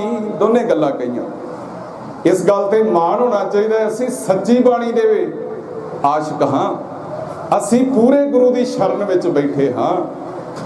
ਇਹੀ ਗੁਰੂ ਹੈ ਮੇਰਾ ਸ੍ਰੀ ਗੁਰੂ ਗ੍ਰੰਥ ਸਾਹਿਬ ਮਹਾਰਾਜ, ਜਿਹੜਾ ਸਾਨੂੰ ਸੁਚੇਤ ਕਰਦਾ ਹੈ। ਮਹਾਰਾਜ ਸਾਹਿਬ ਦਾ ਇੱਕ ਬਚਨ ਹੈ, ਗੁਰੂ ਅਰਜਨ ਸਾਹਿਬ ਜੀ ਦਾ, ਪੰਚਮ ਪਾਤਸ਼ਾਹ ਦਾ। ਦਾਤਾ ਜੀ ਕਹਿਣ ਲੱਗੇ ਕਿ ਕਿਹੜੇ ਕੰਮ ਵਿੱਚ ਦੇਰੀ ਕਰਨੀ ਹੈ ਤੇ ਕਿਹੜੇ ਕੰਮ ਦੇ ਵਿੱਚ ਦੇਰੀ ਨਹੀਂ ਕਰਨੀ ਮਨੁੱਖ ਨਹੀਂ ਜਾਣਦਾ ਜੀ। ਬਾਪੂ ਪ੍ਰਕਾਸ਼ ਸਿੰਘ ਬੈਠੇ ਨੇ ਇਸ ਘਰ ਦੇ ਮੋਢੀ, ਬੜੀ ਮਾਣ ਵਾਲੀ ਗੱਲ ਹੈ। ਇਹਨਾਂ ਦੇ ਹੁੰਗਾਰੇ ਤੋਂ ਪਤਾ ਲੱਗਦਾ ਹੈ ਕਿ ਰੋਮ ਰੋਮ ਦੇ ਵਿੱਚ ਬਾਣੀ ਦਾ ਪ੍ਰਤਾਪ ਹੈ। ਆਪ ਸੰਗਤ ਦੇ ਟਿਕਾਓ ਤੋਂ ਪਤਾ ਲੱਗਦਾ ਹੈ, ਕਿਉਂਕਿ ਜਿੱਥੇ ਟਿਕਾਓ ਹੋਵੇ ਉੱਥੇ ਗੁਰੂ ਦੀ ਪੂਰੀ ਬਖਸ਼ਿਸ਼ ਹੁੰਦੀ ਹੈ, ਮਿਹਰਮਤ ਹੁੰਦੀ ਹੈ। ਗੁਰੂ ਅਰਜਨ ਸਾਹਿਬ ਜੀ ਦੇ ਬੋਲ ਮੈਂ ਸਾਂਝੇ ਕਰਦਾ ਜਾਵਾਂ। ਧੰਨ ਗੁਰੂ ਅਰਜਨ ਸਾਹਿਬ ਕਹਿੰਦੇ ਬੰਦਾ ਨਹੀਂ ਜਾਣਦਾ ਵੀ ਕਿਹੜੇ ਕੰਮ ਦੇ ਵਿੱਚੋਂ ਮੈਨੂੰ ਨਫਾ ਹੋਣਾ ਹੈ, ਕਿਹੜੇ ਕੰਮ ਵਿੱਚੋਂ ਨੁਕਸਾਨ ਹੋਣਾ ਹੈ, ਕਿਹੜਾ ਕੰਮ ਮੈਨੂੰ ਪਹਿਲ ਦੇ ਆਧਾਰਿਤ ਕਰਨਾ ਚਾਹੀਦਾ ਹੈ ਤੇ ਕਿਹੜਾ ਕੰਮ ਮੈਨੂੰ ਦੇਰੀ ਲਾ ਕੇ ਕਰਨਾ ਚਾਹੀਦਾ ਹੈ। ਅਕਸਰ ਹੀ ਦੇਖਿਆ ਜਾਂਦਾ ਹੈ, ਮੈਂ ਇਹੀ ਉਦਾਹਰਨ ਅੱਗੇ ਰੱਖਦੇ ਹਾਂ ਕਿ ਬੰਦੇ ਅੱਧੀ ਰਾਤ ਤੱਕ ਸਮਾਂ ਖਰਾਬ ਨਹੀਂ ਕਰਦੇ ਦਿਖਾਈ ਦਿੰਦੇ ਆਪਾਂ ਨੂੰ। ਘੰਟਿਆਂ ਬੱਧੀ ਉਹਨਾਂ ਥਾਵਾਂ ਤੇ ਬੰਦਾ ਬੈਠ ਕੇ ਆਪਣਾ ਆਤਮਿਕ ਨੁਕਸਾਨ ਵੀ ਕਰਾਉਂਦਾ ਹੈ, ਆਪਣਾ ਕਾਰੋਬਾਰ ਦਾ ਬਿਜ਼ਨਸ ਦਾ ਨੁਕਸਾਨ ਵੀ ਕਰਾਉਂਦਾ ਹੈ ਤੇ ਆਪਣੀਆਂ ਸਾਂਝਾਂ ਚੇਤੇ ਰੱਖਿਓ ਉਹੋ ਜੀਆਂ ਕਾਇਮ ਕਰ ਲੈਂਦਾ ਹੈ ਜਿਹੜੀਆਂ ਵਿਖ ਜ਼ਹਿਰ ਵਾਂਗ ਇਹਨੂੰ ਆਉਣ ਵਾਲੇ ਸਮੇਂ ਵਿੱਚ ਡੰਗ ਮਾਰਦੀਆਂ। ਪਰ ਸਾਹਿਬ ਕਹਿੰਦੇ ਸਤ ਸੰਗਤ ਵਿੱਚੋਂ ਅੱਜ ਤੱਕ ਕਿਸੇ ਨੇ ਘਾਟਾ ਨਹੀਂ ਖਾਧਾ ਤੇ ਸਤ ਸੰਗਤ ਦੇ ਵਿੱਚ ਬੈਠਣ ਵਾਸਤੇ ਬੰਦੇ ਨੂੰ ਮਨ ਮਾਰਨਾ ਪੈਂਦਾ ਹੈ, ਟਿਕਾਓ ਬਣਾਉਣਾ ਪੈਂਦਾ ਹੈ, ਸਬਰ ਰੱਖਣਾ ਪੈਂਦਾ ਹੈ। ਹੁਣ ਹਜ਼ੂਰ ਨੇ ਕਿਹਾ ਸੀ ਸਤ ਸੰਗਤ ਵਿੱਚ ਜੁੜੀ, ਪਰ ਬੰਦਾ ਕਿੱਥੇ ਜੁੜ ਰਿਹਾ ਜੀ? ਕੁਸੰਗਤ ਵਿੱਚ। ਕੁਸੰਗਤ ਵਾਸਤੇ 10-10 ਘੰਟੇ ਦਾ ਸਮਾਂ ਮੁਆਫ ਕਰਨਾ, ਤੁਹਾਡੀ ਨਹੀਂ ਮੈਂ ਗੱਲ ਕਰ ਰਿਹਾ, ਆਮ ਕਰਕੇ ਦੇਖਣਾ। ਸਤ ਸੰਗਤ ਵਾਸਤੇ 10 ਮਿੰਟ ਦਾ ਸਮਾਂ ਵੀ ਨਹੀਂ ਬੰਦਾ ਕੱਢਣ ਵਾਸਤੇ ਰਾਜੀ। ਕਹੇਗਾ ਜੀ ਸਮਾਪਤੀ ਕਦੋਂ ਹੈ, ਕਿੰਨਾ ਕੁ ਚਿਰ ਸਮਾਗਮ ਹੋਰ ਚੱਲਣਾ ਹੈ। ਇਹਦੀਆਂ ਗੱਲਾਂ ਤੋਂ, ਇਹਦੀਆਂ ਲੱਛਣਾਂ ਤੋਂ ਪਤਾ ਲੱਗ ਜਾਂਦਾ ਹੈ ਮਨੁੱਖ ਦੀਆਂ ਤੋਂ ਕਿ ਆਪਣਾ ਭਲਾ ਨਹੀਂ ਭੋਲਾ ਚਾਹੁੰਦਾ, ਕਿਉਂਕਿ ਸੁਚੇਤ ਨਹੀਂ ਹੈ ਨਾ ਆਪਣੇ ਬਾਰੇ। ਗੁਰੂ ਅਰਜਨ ਸਾਹਿਬ ਪੰਚ ਪਾਤਸ਼ਾਹ ਕਹਿੰਦੇ ਵੀ ਚੰਗੇ ਕੰਮ ਵਾਸਤੇ ਕਦੇ ਨਾ ਦੇਰੀ ਨਹੀਂ ਕਰਨੀ ਚਾਹੀਦੀ। ਪੁੱਛਿਆ ਮਹਾਰਾਜ ਸਾਹਿਬ ਕਿਉਂ? ਬਾਣੀ ਸਵਾਲ ਜਵਾਬ ਹੈ। ਸੱਚੇ ਪਾਤਸ਼ਾਹ ਹਜ਼ੂਰ ਕਹਿਣ ਲੱਗੇ ਹੋ ਸਕਦਾ ਹੈ ਚੰਗੇ ਕੰਮ ਲਈ ਤੂੰ ਦੇਰੀ ਕਰੇ ਤੇ ਕੁਦਰਤ ਤੈਨੂੰ ਸਮਾਂ ਹੀ ਨਾ ਦੇਵੇ। ਹੁਣ ਕਿੰਨੀਆਂ ਮੌਤਾਂ ਅੱਜ ਡਿਜੀਟਲ ਯੁੱਗ ਹੈ, ਕੇਸਰੀ ਚੈਨਲ ਤੇ ਸਰਦਾਰ ਗੁਰਜਿੰਦਰ ਸਿੰਘ ਖਾਲਸਾ ਜੀ ਸਾਰਾ ਲਾਈਵ ਕਰ ਰਹੇ ਨੇ, ਪਲ ਪਲ ਦੀ ਅਪਡੇਟ ਦੁਨੀਆ ਸਾਂਝੀ ਹੋ ਰਹੀ ਹੈ। ਯਾਦ ਰੱਖਣਾ ਅੱਜ ਬਹੁਤ ਸਾਰੀਆਂ ਮੌਤਾਂ ਆਪਾਂ ਦੇਖਦੇ ਹਾਂ ਜਿਹੜੀਆਂ ਬੰਦਾ ਆਪਣੇ ਆਫਿਸ ਦੇ ਵਿੱਚ ਬੈਠਾ ਹੈ ਤੇ ਉੱਥੇ ਡੈਥ ਹੋ ਜਾਂਦੀ, ਤੁਰਿਆ ਜਾਂਦਿਆਂ ਡੈਥ ਹੋ ਜਾਂਦੀ ਹੈ, ਗੁਰੂ ਘਰ ਦੇ ਵਿੱਚ ਡੈਥ ਹੋ ਜਾਂਦੀ ਹੈ, ਕੁਝ ਖਾਂਦਿਆਂ ਸਵਾਸ ਟੁੱਟ ਜਾਂਦੇ ਨੇ। ਮੈਂ ਇਹਦੇ ਬਾਰੇ ਸੋਚ ਰਿਹਾ ਸੀ ਇੱਕ ਦਿਨ ਕਿ ਪਹਿਲਾਂ ਨਹੀਂ ਸੀ ਇਸ ਤਰ੍ਹਾਂ ਦੀਆਂ ਘਟਨਾਵਾਂ ਵਾਪਰਦੀਆਂ, ਕੀ ਹੋਣੀ ਵਾਪਰ ਲੱਗੀਆਂ ਨੇ ਕਿ ਪਹਿਲਾਂ ਵੀ ਵਾਪਰਦੀਆਂ ਸੀ। ਇਹਦਾ ਜਵਾਬ ਇਹ ਹੈ ਪਹਿਲਾਂ ਤੀਜੀ ਅੱਖ ਨਹੀਂ ਸੀ ਹੈਗੀ ਜੀ। ਗਿਆਨੀ ਦਲਬੀਰ ਸਿੰਘ ਬੈਠੇ ਨੇ, ਇਹ ਪਹਿਲਾਂ ਤੀਜੀ ਅੱਖ ਨਹੀਂ ਸੀ ਹੈਗੀ। ਆ ਜਿਹੜਾ ਕੈਮਰਾ ਹੈ ਨਾ, ਤੀਜੀ ਅੱਖ, ਇਹ ਸਾਡੀ ਪਲ ਪਲ ਦੀ ਰਿਕਾਰਡਿੰਗ ਸਾਡੀਆਂ ਜੇਬਾਂ ਦੇ ਵਿੱਚ ਭੇਜਦਾ ਹੈ, ਸਾਡੇ ਮੋਬਾਈਲਾਂ ਦੇ ਵਿੱਚ ਭੇਜਦਾ ਹੈ। ਤੋ ਯਾਦ ਰੱਖਣਾ, ਗੁਰੂ ਅਰਜਨ ਸਾਹਿਬ ਪਾਤਸ਼ਾਹ ਕਹਿਣ ਲੱਗੇ ਦੇਰੀ ਨਹੀਂ ਕਰਨੀ ਚਾਹੀਦੀ। ਕਿਉਂ? ਮੈਂ ਆਪਣੇ ਵਿਸ਼ੇ ਤੋਂ ਵੀ ਦੂਰ ਨਹੀਂ ਜਾਣਾ ਚਾਹੁੰਦਾ। ਇਹ ਬਚਨ ਕਹਿ ਕੇ ਉਧਰ ਆਵਾਂਗੇ ਆਪਾਂ। ਕਹਿਣ ਲੱਗੇ ਹੋ ਸਕਦਾ ਹੈ ਸਵਾਸ ਟੁੱਟ ਜਾਣ ਤੇਰੇ, ਸਵਾਸਾਂ ਦੀ ਡੋਰੀ ਟੁੱਟ ਜਾਵੇ ਤੇ ਚੰਗੇ ਕੰਮ ਤੋਂ ਵਾਂਝਿਆ ਹੀ ਤੇਰੀ ਆਤਮਾ ਰਹਿ ਜਾਵੇ। ਫਿਰ ਮਹਾਰਾਜ ਸਾਹਿਬ ਅਗਲੀ ਗੱਲ ਕਰਦੇ ਨੇ, ਹੋਰ ਅਗਾਂਹ ਤੁਰਦਿਆਂ ਪਾਤਸ਼ਾਹ ਕਹਿਣ ਲੱਗੇ ਬੁਰਾ ਕੰਮ ਕਰਨ ਲੱਗਿਆ ਦੇਰੀ ਕਰ ਲੈਣੀ ਚਾਹੀਦੀ ਹੈ। ਕੋਈ ਬੰਦਾ ਕਵੇ ਨਾ ਵੀ ਚੱਲ ਕਿਤੇ ਗਾਉਣ ਵਾਲੀ ਕਲਾਕਾਰ ਵੇਖਣ ਵਾਸਤੇ ਜਾਣਾ ਹੈ, ਜਾਂ ਕੋਈ ਨਸ਼ੇ ਦਾ ਕੰਮ ਹੈ, ਜਾਂ ਕਿਸੇ ਮਾੜੇ ਬੰਦੇ ਦੀ ਗੱਲ ਕਵੇ ਕਿ ਉਹਨੂੰ ਆਪਾਂ ਮਿਲਣਾ ਹੈ, ਕੋਈ ਨਾ ਕੋਈ ਬਹਾਨਾ ਜ਼ਰੂਰ ਮਾਰ ਲੈਣਾ ਚਾਹੀਦਾ ਮਨੁੱਖ ਨੂੰ। ਹਜ਼ੂਰ ਨੂੰ ਪੁੱਛਿਆ ਮਹਾਰਾਜ ਬੁਰੇ ਕੰਮ ਵਾਸਤੇ ਦੇਰੀ ਕਿਉਂ? ਗੁਰਦੇਵ ਪਾਤਸ਼ਾਹ ਕਹਿਣ ਲੱਗੇ ਰੱਬ ਕੋਈ ਸਬੱਬ ਬਣਾ ਦਿੰਦਾ ਹੈ। ਸਹੀ ਪਿਆਰੇ ਮੇਲ ਜਿਨ੍ਹਾਂ ਮਿਲਿਆ ਤੇਰਾ, ਪੜੋ ਜੀ, ਨਾਮ ਚੇਤਾ ਵੇ। ਕੋਈ ਰੱਬ ਦਾ ਪਿਆਰਾ ਭੇਜ ਦੇਗਾ ਪਰਮੇਸ਼ਰ, ਕੋਈ ਗੁਰਸਿੱਖ ਦੀ ਸੰਗਤ ਕਰਵਾ ਦੇਗਾ। ਹੋ ਸਕਦਾ ਹੈ ਬੁਰੇ ਪਾਸਿਓਂ ਤੇਰੇ ਕਦਮ ਰੁਕ ਜਾਣ, ਤੇਰੇ ਪਰਿਵਾਰ ਦਾ ਉਜਾੜਾ ਵੱਜ ਜਾਵੇ, ਤੇਰੀਆਂ ਪੀੜ੍ਹੀਆਂ ਤੇ ਜਿਹੜਾ ਕਲੰਕ ਲੱਗਣਾ ਸੀ ਨਾ ਮਾੜੇ ਦੀ ਸੰਗਤ ਕਰਕੇ, ਉਹਦੇ ਤੋਂ ਤੇਰਾ, ਬੋਲੋ ਜੀ, ਬਚਾਅ ਹੋ ਜਾਵੇ। ਸੋ ਸਾਹਿਬ ਨੇ ਕਿਹਾ ਨਹਿ ਬਲੰਬ ਧਰਮ, ਕਹਿਣ ਲੱਗੇ ਧਰਮ ਵਾਲੇ ਪਾਸਿਓਂ ਕਦੇ ਦੇਰੀ ਨਾ ਕਰ। ਕਹਿਣ ਲੱਗੇ ਧਰਮ ਵਾਲੇ ਪਾਸਿਓਂ ਦੇਰੀ ਨਹੀਂ ਕਰਨੀ, ਬੁਰੇ ਪਾਸੇ ਤੋਂ ਦੇਰੀ ਕਰਨੀ ਹੈ। ਮਹਾਰਾਜ ਕਿਉਂ? ਸੱਚੇ ਪਾਤਸ਼ਾਹ ਕਹਿਣ ਲੱਗੇ ਰੱਬ ਬਹਾਨਾ ਬਣਾ ਦਿੰਦਾ ਹੈ, ਕੋਈ ਢੋ ਟਪਾ ਦਿੰਦਾ ਹੈ। ਕਿਉਂਕਿ ਪਰਮੇਸ਼ਰ ਦੀ ਜਿਹੜੀ ਸ਼ਕਤੀ ਹੈ ਨਾ ਖਾਲਸਾ ਜੀ, ਬ੍ਰਹਮੰਡੀ ਹੈ। ਸਾਡੇ ਸਵਾਸਾਂ ਨੂੰ, ਸਰੀਰ ਦੀ ਹੋਂਦ ਨੂੰ ਚਲਾਉਣ ਵਾਲਾ ਪਰਮਾਤਮਾ ਜੇ ਸਰੀਰ ਪੈਦਾ ਕਰ ਸਕਦਾ ਹੈ, ਇਸ ਨੂੰ ਰੋਜ਼ਾਨਾ ਤਾਕਤ ਸਮਰੱਥਾ ਦੇ ਸਕਦਾ ਹੈ, ਤੇ ਵਾਹਿਗੁਰੂ ਸਾਡੇ ਭਲੇ ਬੁਰੇ ਦੇ ਫੈਸਲੇ ਵੀ ਕਰੇਗਾ। ਪਰ ਗੱਲ ਇੱਥੇ ਖੜੀ ਹੈ, ਬੰਦਾ ਰੱਬ ਤੇ ਛੱਡਦਾ ਹੀ ਨਹੀਂ ਹੈ, ਆਪਣੀ ਮਰਜ਼ੀ ਪਹਿਲਾਂ ਹੀ ਕਰ ਜਾਂਦਾ ਹੈ। ਪਰਮੇਸ਼ਰ ਤੱਕ ਗੱਲ ਆਉਣ ਨਹੀਂ ਦਿੰਦਾ, ਕਹਿੰਦਾ ਮੈਂ ਹਾਂ ਨਾ, ਹਾਂ ਮੈਂ ਵਿੱਚੋਂ ਖੋਵੇ। ਬਾਬੇ ਨੇ ਕਿਹਾ, ਕਹਿਣ ਲੱਗੇ ਇਹਨੂੰ ਪਰਾਂ ਕਰ ਦੇ ਆਪਣੇ ਵਿੱਚੋਂ, ਰੱਬ ਦੀ ਹੋਂਦ ਨੂੰ ਕਬੂਲ ਕਰ। ਜੈ ਜੈ ਪੇਖਾਂ ਤੈ ਹਜ਼ੂਰ, ਦੂਰ ਕਤੇ ਨਾ ਜਾਈ, ਰਵ ਰਹਿਆ ਸਰਬਤਰ ਮੈਂ, ਮਨ ਸਦਾ ਧਿਆਈ, ਈਤ ਊਤ ਨਹੀਂ ਵਿਛੜੈ, ਸੋ ਸੰਗੀ ਗਣੀਐ। ਗੁਰਦੇਵ ਕਹਿਣ ਲੱਗੇ ਸਾਥ ਕਿਹਦਾ ਬਣਾਉਣਾ ਹੈ? ਪਰਮੇਸ਼ਰ ਦਾ, ਬਾਣੀ ਦਾ। ਇੱਕ ਬਚਨ ਆਪਾਂ ਹੋਰ ਸਾਂਝਾ ਕਰਦੇ ਹਾਂ। ਗੁਰਦੇਵ ਪਿਤਾ ਜੀ ਪਾਵਨ ਬਾਣੀ ਅੰਦਰ ਸਾਨੂੰ ਚਾਉ ਦੀ ਗੱਲ ਕਰਦੇ ਨੇ, ਪਿਆਰ ਦੀ ਬਾਤ ਪਾ ਕੇ ਸਾਨੂੰ ਸੁਚੇਤ ਕਰਦੇ ਨੇ। ਇਹ ਜਿਹੜੇ ਸਤ ਸੰਗਤ ਕਰਨ ਦੇ ਲਾਭ ਕੀ ਨੇ? ਗੁਰਬਾਣੀ ਦਾ ਘਰ ਵਿੱਚ ਕਿਉਂ ਕਿਹਾ ਜਾਂਦਾ ਹੈ ਗੁਰੂ ਪਿਆਰਿਆਂ ਵੱਲੋਂ? ਸਹਿਜ ਪਾਠ ਕਰੋ, ਸਵੇਰੇ ਸ਼ਾਮ ਨਿਤਨੇਮ ਕਰੋ, ਸਿਮਰਨ ਕਰੋ, ਅੰਮ੍ਰਿਤ ਵੇਲਾ ਸੰਭਾਲੋ, ਗੁਰੂ ਘਰਾਂ ਵਿੱਚ ਹਾਜ਼ਰੀ ਭਰਨੀ ਹੈ, ਨਗਰ ਕੀਰਤਨਾਂ 'ਚ ਹਾਜ਼ਰੀ ਭਰਨੀ ਆ, ਸਮਾਗਮਾਂ ਦੇ ਵਿੱਚ ਹਾਜ਼ਰੀ ਭਰਨੀ ਹੈ। ਇਹਦਾ ਇੱਕ ਹੀ ਮਕਸਦ ਹੈ ਖਾਲਸਾ ਜੀ। ਉਹ ਮਕਸਦ ਕੀ ਹੈ? ਸਾਡਾ ਗੁਰੂ ਨਾਲ ਪਿਆਰ ਬਣੇ, ਸਾਡੇ ਮਨ 'ਚ ਚਾਉ ਪੈਦਾ ਹੋਵੇ, ਕਿਸੇ ਭੈਣ ਵੱਲ, ਕਿਸੇ ਵੀਰ ਵੱਲ, ਕਿਸੇ ਦਾ ਜੀਵਨ ਵੇਖ ਕੇ ਮੇਰੇ ਮਨ ਦੇ ਵਿੱਚ ਤਿੰਨਾਂ ਦੇਖ ਮਨ, ਕਹਿਣ ਲੱਗੇ ਚਾਉ ਉਠਣ ਦਾ, ਮਨ ਵਿੱਚ ਰੀਝ ਪੈਦਾ ਹੋਵੇ। ਜੇ ਇਹਨੇ ਇੰਨੀ ਸੋਹਣੀ ਦਸਤਾਰ ਬੱਧੀ, ਮੈਂ ਵੀ ਸੋਹਣੀ ਬੰਨਾਂਗਾ। ਜੇ ਇਹ ਨਿਤਨੇਮ ਕਰਦਾ ਹੈ, ਬਾਣੀ ਪੜ੍ਹਦਾ ਹੈ, ਤੇ ਮੈਂ ਵੀ ਬਾਣੀ ਪੜ੍ਹਨੀ। ਇਹ ਗੁਰਦੁਆਰੇ ਜਾਂਦਾ ਹੈ ਤੇ ਮੈਂ ਵੀ ਜਾਣਾ ਹੈ। ਆਹ ਸਤ ਸੰਗਤ ਦਾ ਲਾਭ ਇਹੀ ਹੈ ਜੀ। ਪਰ ਗਿਆਨੀ ਸੰਤ ਸਿੰਘ ਮਸਕੀਨ, ਬੜੇ ਵੱਡੇ ਸਾਡੇ ਪੰਥਕ ਵਿਦਵਾਨ ਨਹੀਂ ਰਹੇ ਦੁਨੀਆ ਤੇ, ਉਹਨਾਂ ਦਾ ਇੱਕ ਬਚਨ ਮੈਂ ਆਪ ਜੀ ਦੇ ਧਿਆਨ ਵਿੱਚ ਲਿਆਉਣ ਲੱਗਾ। ਤੁਹਾਨੂੰ ਯਾਦ ਹੋਵੇਗਾ, ਬਹੁਤ ਕਥਾ ਪ੍ਰਚਲਿਤ ਹੈ ਉਹਨਾਂ ਦੀ ਮੀਡੀਆ ਵਿੱਚ। ਉਹ ਕਹਿੰਦੇ ਕਿ ਬੰਦੇ ਦੀ ਇਹ ਵੀ ਕਮਜ਼ੋਰੀ ਹੈ, ਇਹਨੇ ਧਰਮ ਵੇਖਣਾ ਹੋਵੇ ਤੇ ਹਮੇਸ਼ਾ ਆਪਣੇ ਤੋਂ ਪਿਛਲੇ ਦਾ ਦੇਖਦਾ ਹੈ, ਤੇ ਜੇ ਧਨ ਵੇਖਣਾ ਹੋਵੇ ਤੇ ਆਪਣੇ ਤੋਂ ਅਗਲੇ ਦਾ ਦੇਖਦਾ ਹੈ।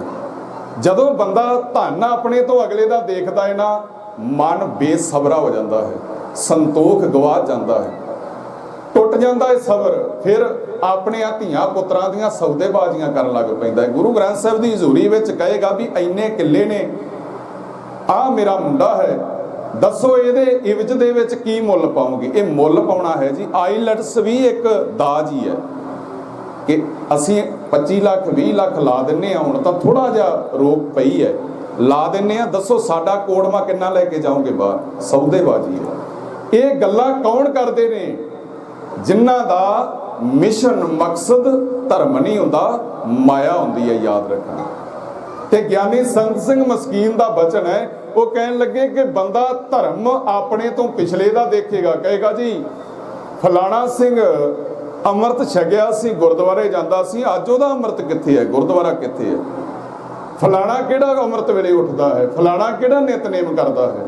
ਹਮੇਸ਼ਾ ਮਸਾਲਾ ਬੰਦਾ ਇੰਨਾ ਚਲਾਕ ਹੈ, ਇੰਨਾ ਖੁਦਗਰਜ਼ ਹੈ, ਇੰਨਾ ਆਪਣੇ ਆਪ ਦੇ ਵਿੱਚ ਇੱਕ ਕਲੇਵਰ ਚਲਾਕ ਖਵਾਉਂਦਾ ਹੈ, ਜਦੋਂ ਵੀ ਇਹਨੇ ਗੱਲ ਕਰਨੀ ਨਾ ਆਪਣੇ ਅੱਗੇ ਢਾਲ ਬਣਾ ਲੈਂਦਾ ਹੈ ਵੀ ਧਰਮ ਉਹਦਾ ਵਿਖਾਏਗਾ ਜਿਹਦਾ ਟੁੱਟ ਚੁੱਕਾ ਹੈ, ਗੱਲ ਉਹਦੇ ਵੱਲ ਕਰੇਗਾ ਧਰਮ ਵਾਲੇ ਪਾਸਿਓਂ ਜਿਹੜਾ ਫੇਲ ਹੋ ਚੁੱਕਾ ਹੈ, ਤੇ ਧੰਨ ਉਹਦਾ ਵੇਖੇਗਾ ਜਿਹੜਾ ਆਪਣੇ ਤੋਂ ਅੱਗੇ ਹੋਵੇ। ਇਹਦਾ ਬਦਲ ਵੀ ਦੱਸਿਆ ਗਿਆਨੀ ਜੀ ਨੇ, ਕਹਿਣ ਲੱਗੇ ਵੀ ਧਰਮ ਆਪਣੇ ਤੋਂ ਅਗਲੇ ਦਾ ਵੇਖੋ। ਚਾਰ ਸਾਹਿਬਜ਼ਾਦਿਆਂ ਦਾ ਜੀਵਨ, ਬਾਬਾ ਦੀਪ ਸਿੰਘ ਸ਼ਹੀਦ ਦਾ ਜੀਵਨ, ਬਾਬਾ ਬੰਦਾ ਸਿੰਘ ਬਹਾਦਰ ਦਾ ਜੀਵਨ, ਹਰੀ ਸਿੰਘ ਨਲੂਆ ਸਾਡੇ ਵਾਸਤੇ ਰੋਲ ਮਾਡਲ ਹੈ।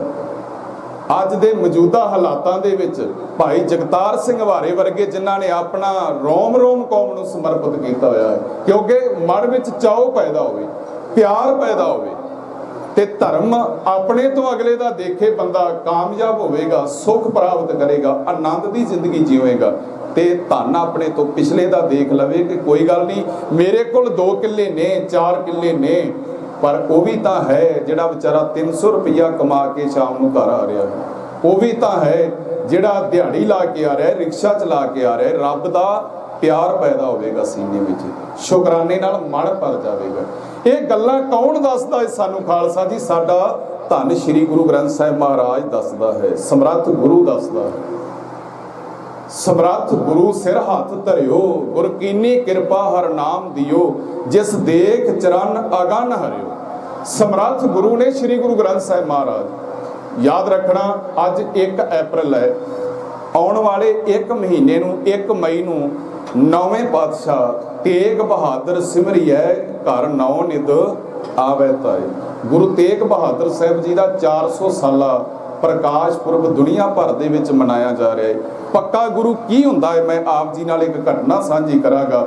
ਬਹੁਤ ਸਾਰੇ ਆਪ ਜੀ ਦੇ ਵਿੱਚ ਸਾਡੀ ਲਾਈਨ ਦੇ ਵਿਦਵਾਨ ਪੁਰਸ਼ ਬੈਠੇ ਨੇ, ਗਿਆਨੀ ਭਗਵੰਤ ਸਿੰਘ ਜੀ ਸਭਰਾ, ਗਿਆਨੀ ਮੇਜਰ ਸਿੰਘ ਸਭਰਾ, ਬਹੁਤ ਸਾਰੇ ਸੱਜਣ ਨੇ, ਮੈਂ ਸਾਰਿਆਂ ਦਾ ਨਾਮ ਲਵਾਂਗਾ ਤੇ ਗੱਲ ਆਪਣੀ ਜਿਹੜੀ ਹੈ ਉਹਦੇ ਵਿੱਚ ਥੋੜਾ ਜਿਹਾ ਰਸ ਨਹੀਂ ਰਹੇਗਾ, ਇਸ ਵਾਸਤੇ ਮੈਂ ਗੁਰੂ ਦੀ ਗੱਲ ਨੂੰ ਅੱਗੇ ਰੱਖਣਾ ਚਾਹੁੰਦਾ ਹੈ। ਸਾਰਿਆਂ ਦਾ ਆਦਰ ਸਤਿਕਾਰ ਹੈ, ਜੀਓ ਆਇਆ, ਬਹੁਤ ਸਾਰਿਆਂ ਨੇ ਬਾਅਦ ਚ ਹਾਜ਼ਰੀ ਭਰਨੀ ਹੈ।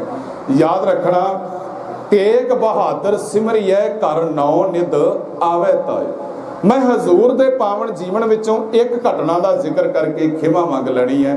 ਖਾਲਸਾ ਜੀ, ਧੰਨ ਗੁਰੂ ਤੇਗ ਬਹਾਦਰ ਸਾਹਿਬ ਜੀ, ਦਾਤਾ ਜੀ ਦਾ ਜੇ ਕਿਤੇ ਹਿਰਦਾ ਵੇਖਣਾ ਹੋਵੇ ਨਾ, ਜੇ ਕਿਤੇ ਉਹਨਾਂ ਦਾ ਸਬਰ ਵੇਖਣਾ ਹੋਵੇ, ਤੇ ਇੱਕ ਕਿਤਾਬ ਮੈਂ ਤੁਹਾਡੇ ਸਾਹਮਣੇ ਨਾਲ ਲੈ ਕੇ ਚੱਲਿਆ ਏ। ਢਾਡੀ ਬਾਪੂ ਸੋਹਣ ਸਿੰਘ ਸੀਤਲ ਦੀ ਕਿਤਾਬ ਹੈ, ਲਾਸਾਨੀ ਸ਼ਹੀਦ ਗੁਰੂ ਤੇਗ ਬਹਾਦਰ ਸਾਹਿਬ। ਬਾ ਕਮਾਲ ਉਹਨਾਂ ਨੇ ਉਹਦੇ ਵਿੱਚ ਬਚਨ ਲਿਖੇ ਨੇ, ਬੜੇ ਪਿਆਰ ਵਿੱਚ ਬਾਪੂ ਸੀਤਲ ਜੀ ਧੰਨ ਗੁਰੂ ਤੇਗ ਬਹਾਦਰ ਸਾਹਿਬ ਜੀ ਦੇ ਬਾਰੇ ਲਿਖਦੇ ਨੇ। ਕਹਿਣ ਲੱਗੇ, ਦਾਤਾ ਕਿਹਾ ਤਾਂ ਜਾਂਦਾ ਹੈ ਤੇਰੇ ਬਾਰੇ ਕਿ ਮਹਾਰਾਜ ਤੁਹਾਡੀ ਬਾਣੀ ਜਿਹੜੀ ਹੈ ਉਹ ਵੈਰਾਗਮਈ ਹੈ, ਪਰ ਵੈਰਾਗਮਈ ਨਹੀਂ, ਕਹਿਣ ਲੱਗੇ ਵਿੱਚ ਵੀਰ ਰਸ ਵੀ ਪ੍ਰਦਾਨ ਹੈ, ਵੀਰ ਰਸੀ ਵੀ ਬਾਣੀ ਹੈ ਗੁਰੂ ਤੇਗ ਬਹਾਦਰ ਮਹਾਰਾਜ ਜੀ ਦੀ। ਤੋ ਯਾਦ ਰੱਖਣਾ, ਧੰਨ ਗੁਰੂ ਤੇਗ ਬਹਾਦਰ ਸਾਹਿਬ ਸੱਚੇ ਪਾਤਸ਼ਾਹ ਮਹਾਰਾਜ, ਜਿਨ੍ਹਾਂ ਦੇ ਸਬਰ ਦੀ ਗੱਲ ਜਦੋਂ ਸਾਂਝੀ ਕਰੀਏ ਨਾ, ਦੇਖੋ ਆਪ ਜੀ 6ਵੇਂ ਪਾਤਸ਼ਾਹ ਗੁਰੂ ਹਰਗੋਬਿੰਦ ਸਾਹਿਬ ਜੀ ਦੇ ਸਭ ਤੋਂ ਛੋਟੇ ਪੁੱਤਰ ਸਨ 5ਵੇਂ ਥਾਂ ਤੇ। ਵੱਡੇ ਬਾਬਾ ਗੁਰਦਿੱਤਾ ਜੀ, ਬਾਬਾ ਅਟਲ ਰਾਏ ਜੀ, ਬਾਬਾ ਸੂਰਜਮਲ ਜੀ, ਬਾਬਾ ਅਣੀ ਰਾਏ ਜੀ, ਤੇ 5ਵੇਂ ਥਾਂ ਤੇ ਸਨ ਬਾਬਾ ਤੇਗ ਬਹਾਦਰ ਜੀ। 6ਵੀਂ ਸੀ ਮਾਤਾ ਬੀਬੀ ਵੀਰੋ ਜੀ। ਤੋਂ 6 ਬੱਚਿਆਂ ਦੇ ਵਿੱਚੋਂ 5ਵੇਂ ਥਾਂ ਤੇ ਸਨ ਆਪ ਜੀ। ਬੜੀਆਂ ਜਿਸ ਦਿਨ ਪੈਦਾ ਹੋਏ 6ਵੇਂ ਪਾਤਸ਼ਾਹ ਗੁਰੂ ਹਰਗੋਬਿੰਦ ਸਾਹਿਬ ਨੇ ਅਸੀਸਾਂ ਬਖਸ਼ਿਸ਼ ਕੀਤੀਆਂ ਕਿ ਵੱਡਾ ਯੋਧਾ ਹੋਵੇਗਾ, ਸੂਰਮਾ ਹੋਵੇਗਾ, ਧਰਤੀ ਦਾ ਭਾਰ ਉਠਾਵੇਗਾ, ਵੱਡਾ ਤਿਆਗੀ ਹੋਵੇਗਾ, ਤੇਗ ਦਾ ਬਹਾਦਰ ਹੋਵੇਗਾ। ਬਖਸ਼ਿਸ਼ਾਂ ਕੀਤੀਆਂ ਮਹਾਰਾਜ ਸਾਹਿਬ ਨੇ। ਤਾਂ ਗੁਰੂ ਤੇਗ ਬਹਾਦਰ ਸਾਹਿਬ ਦਾ ਸਬਰ ਜੇ ਦੇਖੀਏ, ਗੁਰੂ ਸਾਹਿਬ ਨੇ 22 ਸਾਲ ਲੰਮਾ ਸਮਾਂ ਗੁਰਮਤਿ ਨੂੰ ਕਮਾਇਆ, ਜੀਵਿਆ। ਗੁਰੂ ਹਰਗੋਬਿੰਦ ਸਾਹਿਬ ਮਹਾਰਾਜ ਆਪਣੀ ਜਗ੍ਹਾ ਤੇ ਗੁਰਤਾ ਗੱਦੀ ਦੀ ਦਾਤ, ਯਾਦ ਰੱਖਣਾ, ਆਪਣੇ ਪੋਤਰੇ ਗੁਰੂ ਹਰਿਰਾਏ ਸਾਹਿਬ ਨੂੰ ਥਾਪ ਦਿੰਦੇ ਨੇ। ਦਾਤਾ ਤੇਰਾ ਕਿੱਡਾ ਵੱਡਾ ਸਬਰ ਹੈ। ਇੱਕ ਵਾਰ ਵੀ ਮਨ ਵਿੱਚ ਨਹੀਂ ਮਹਾਰਾਜ ਸਾਹਿਬ ਨੇ ਆਉਣ ਦਿੱਤਾ। ਬਾਬਾ ਤੇਗ ਬਹਾਦਰ ਜੀ ਦੇ ਇੱਕ ਵਾਰ ਵੀ ਮਨ ਵਿੱਚ ਨਹੀਂ ਆਈ ਕਿ ਮੇਰੀ ਜਗ੍ਹਾ ਗੁਰਤਾ ਗੱਦੀ ਮੇਰੇ ਭਤੀਜੇ ਨੂੰ ਮਿਲ ਗਈ ਹੈ। ਇਹ ਸਬਰ ਹੈ ਨਾ। ਅੱਜ ਘਰਾਂ ਦਾ ਮਾਹੌਲ ਆਪਾਂ ਦੇਖਦੇ ਹਾਂ ਭਾਗਾਂ ਵਾਲਿਓ, ਕਿਸੇ ਘਰ ਦੇ ਵਿੱਚ ਪਰਿਵਾਰ ਦਾ ਮੁਖੀ ਜੇ ਇੱਕ ਨੌਂ ਨੂੰ ਆਵਾਜ਼ ਮਾਰ ਲਵੇ, ਦੂਜੀ ਥੋੜੀ ਜੀ ਵੱਡੀ ਹੋਵੇ ਪਹਿਲਾਂ ਆਈ ਹੋਵੇ, ਉਹਨੂੰ ਨਾ ਆਵਾਜ਼ ਮਾਰੀ ਜਾਵੇ ਤਾਂ ਬੁਰਾ ਮਨਾ ਲਿਆ ਜਾਂਦਾ ਕਿ ਮੈਨੂੰ ਕਿਉਂ ਨਹੀਂ ਬੁਲਾਇਆ ਗਿਆ। ਪਰਿਵਾਰਾਂ ਵਿੱਚ ਵੀ ਇਹ ਕੁਝ ਹੁੰਦਾ ਹੈ, ਜਥੇਬੰਦੀਆਂ ਵਿੱਚ ਹੁੰਦਾ ਹੈ, ਪੰਚਾਇਤਾਂ ਵਿੱਚ ਇਹ ਕੁਝ ਹੁੰਦਾ ਹੈ। ਇੱਕ ਨੂੰ ਥੋੜਾ ਜਿਹਾ ਵੱਧ ਬੁਲਾ ਲਓ ਤੇ ਦੂਜੇ ਦਾ ਸਬਰ ਦਾ ਪਿਆਲਾ ਯਾਦ ਰੱਖਣਾ ਟੁੱਟ ਜਾਇਆ ਕਰਦਾ ਹੈ। ਤੋ ਗੁਰੂ ਤੇਗ ਬਹਾਦਰ ਸਾਹਿਬ ਜੀ ਦਾ, ਦਾਤਾ ਜੀ ਦਾ ਜੀਵਨ ਰੋਲ ਮਾਡਲ ਹੈ ਸਾਡੇ ਵਾਸਤੇ। ਮਹਾਰਾਜ ਇਸ ਤੋਂ ਅੱਗੇ ਚੱਲੋ। ਜਿਸ ਦਿਨ ਗੁਰੂ ਹਰਿਰਾਏ ਸਾਹਿਬ 7ਵੇਂ ਪਾਤਸ਼ਾਹ ਜੀ ਨੇ ਗੁਰਤਾ ਗੱਦੀ ਆਪਣੀ ਜਗ੍ਹਾ ਤੇ 5.25 ਸਾਲ 5.5 ਸਾਲ ਦੀ ਉਮਰ ਦੇ ਗੁਰੂ ਹਰਕ੍ਰਿਸ਼ਨ ਸਾਹਿਬ ਜੀ ਨੂੰ ਬਖਸ਼ਿਸ਼ ਕਰ ਦਿੱਤੀ। ਗੁਰੂ ਹਰਕ੍ਰਿਸ਼ਨ ਸਾਹਿਬ ਥਾਪੇ ਗਏ। ਉਸ ਦਿਨ ਵੀ ਤਾਂ ਮੌਜੂਦ ਸੀ ਨਾ ਬਾਬਾ ਤੇਗ ਬਹਾਦਰ, ਪਰ ਇੱਕ ਵਾਰ ਦਿਲ ਵਿੱਚ ਇਹ ਗੱਲ ਨਹੀਂ ਆਉਣ ਦਿੱਤੀ, ਮਨ 'ਚ ਨਹੀਂ ਇਹ ਆਉਣ ਦਿੱਤੀ ਕਿ ਮੈਂ ਮੌਜੂਦ ਹਾਂ, ਇਹ ਗੁਰਤਾ ਗੱਦੀ ਅਗਾਂਹ ਕਿਉਂ ਜਾ ਰਹੀ ਹੈ। ਕਿਉਂਕਿ ਸਬਰ ਹੈ, ਤਿਆਗ ਹੈ, ਬਹਾਦਰੀ ਹੈ। ਤੇ ਯਾਦ ਰੱਖਣਾ ਜਿਹੜਾ ਬਚਨ ਬਾਬਾ ਫਰੀਦ ਸਾਹਿਬ ਨੇ ਕਿਹਾ ਬਾਣੀ ਵਿੱਚ, ਉਹ ਡੁੱਲ ਡੁੱਲ ਕੇ ਹਜ਼ੂਰ ਦੇ ਜੀਵਨ ਵਿੱਚੋਂ ਪੈਂਦਾ ਹੈ। ਫਰੀਦਾ ਸਾਹਿਬ ਦੀ ਕਰ ਚਾਕਰੀ, ਦਿਲ ਦੀ ਲਾਹੇ ਭਰਾਂਦ, ਦਰਵੇਸ਼ਾਂ ਨੂੰ ਲੋੜੀਐ ਰੁੱਖਾਂ ਦੀ ਜੀਰਾਂਦ। ਦਰਵੇਸ਼ ਦਾ ਜੀਵਨ ਕਿੱਦਾਂ ਦਾ ਹੁੰਦਾ ਹੈ, ਇਹ ਘਟਨਾਵਾਂ ਸਾਡੇ ਅੱਗੇ ਬੋਲਦੀਆਂ। ਇੱਕ ਲਖਾਰੀ ਨੇ ਬੜਾ ਸੁੰਦਰ ਕਥਨ ਕੀਤਾ, ਕਹਿਣ ਲੱਗਾ ਧੰਨ ਗੁਰੂ ਤੇਗ ਬਹਾਦਰ ਸਾਹਿਬ ਦੇ ਜੀਵਨ ਵਿੱਚ 2 ਛਾਹ ਆਏ, ਯਾਦ ਰੱਖਣਾ। 2 ਛਾਵਾਂ ਦਾ ਜ਼ਿਕਰ ਕਰਦਾ ਹੈ। ਕਹਿਣ ਲੱਗਾ ਇੱਕ ਛਾਹ ਹੈ ਮੱਖਣ ਸ਼ਾਹ ਲਬਾਣਾ। ਜਿਸ ਮੱਖਣ ਸ਼ਾਹ ਲਬਾਣੇ ਸ਼ਾਹ ਨੇ ਗੁਰੂ ਤੇਗ ਬਹਾਦਰ ਸਾਹਿਬ ਗੁਰੂ ਨਾਨਕ ਦੇ ਘਰ ਦੇ ਵਿੱਚ ਪ੍ਰਚਾਰ ਕੀਤਾ, ਗੁਰੂ ਨਾਨਕ ਦੇ ਘਰ ਦੇ ਹੱਕ ਵਿੱਚ, ਤੇ ਗੁਰੂ ਤੇਗ ਬਹਾਦਰ ਸਾਹਿਬ ਦੇ ਵਾਸਤੇ ਉਹਨਾਂ ਸ਼ਬਦ ਵਰਤਿਆ ਗੁਰੂ ਲਾਧੋਰੇ, ਗੁਰੂ ਲਾਧੋਰੇ। ਇਹ ਪਹਿਲਾ ਸ਼ਾਹ ਹੈ ਮੱਖਣ ਸ਼ਾਹ ਲਬਾਣਾ। ਤੇ ਦੂਜਾ ਸ਼ਾਹ ਜਿਸ ਦਾ ਜ਼ਿਕਰ ਕਵੀ ਨੇ ਕੀਤਾ, ਕਹਿਣ ਲੱਗਾ ਉਹ ਹੈ ਲੱਖੀ ਸ਼ਾਹ ਵਣਜਾਰਾ। ਲੱਖੀ ਸ਼ਾਹ ਕਹਿੰਦਾ ਇਹ ਉਹ ਸ਼ਾਹ ਦੁਨੀਆ ਦਾ ਹੋਇਆ ਹੈ, ਗੁਰੂ ਨਾਨਕ ਦੇ ਘਰੋਂ ਬਖਸ਼ਿਸ਼ਾਂ ਲਈਆਂ ਜਿਨ੍ਹਾਂ ਨੇ, ਉਹਨਾਂ ਦਾ ਜੀਵਨ ਹੈ।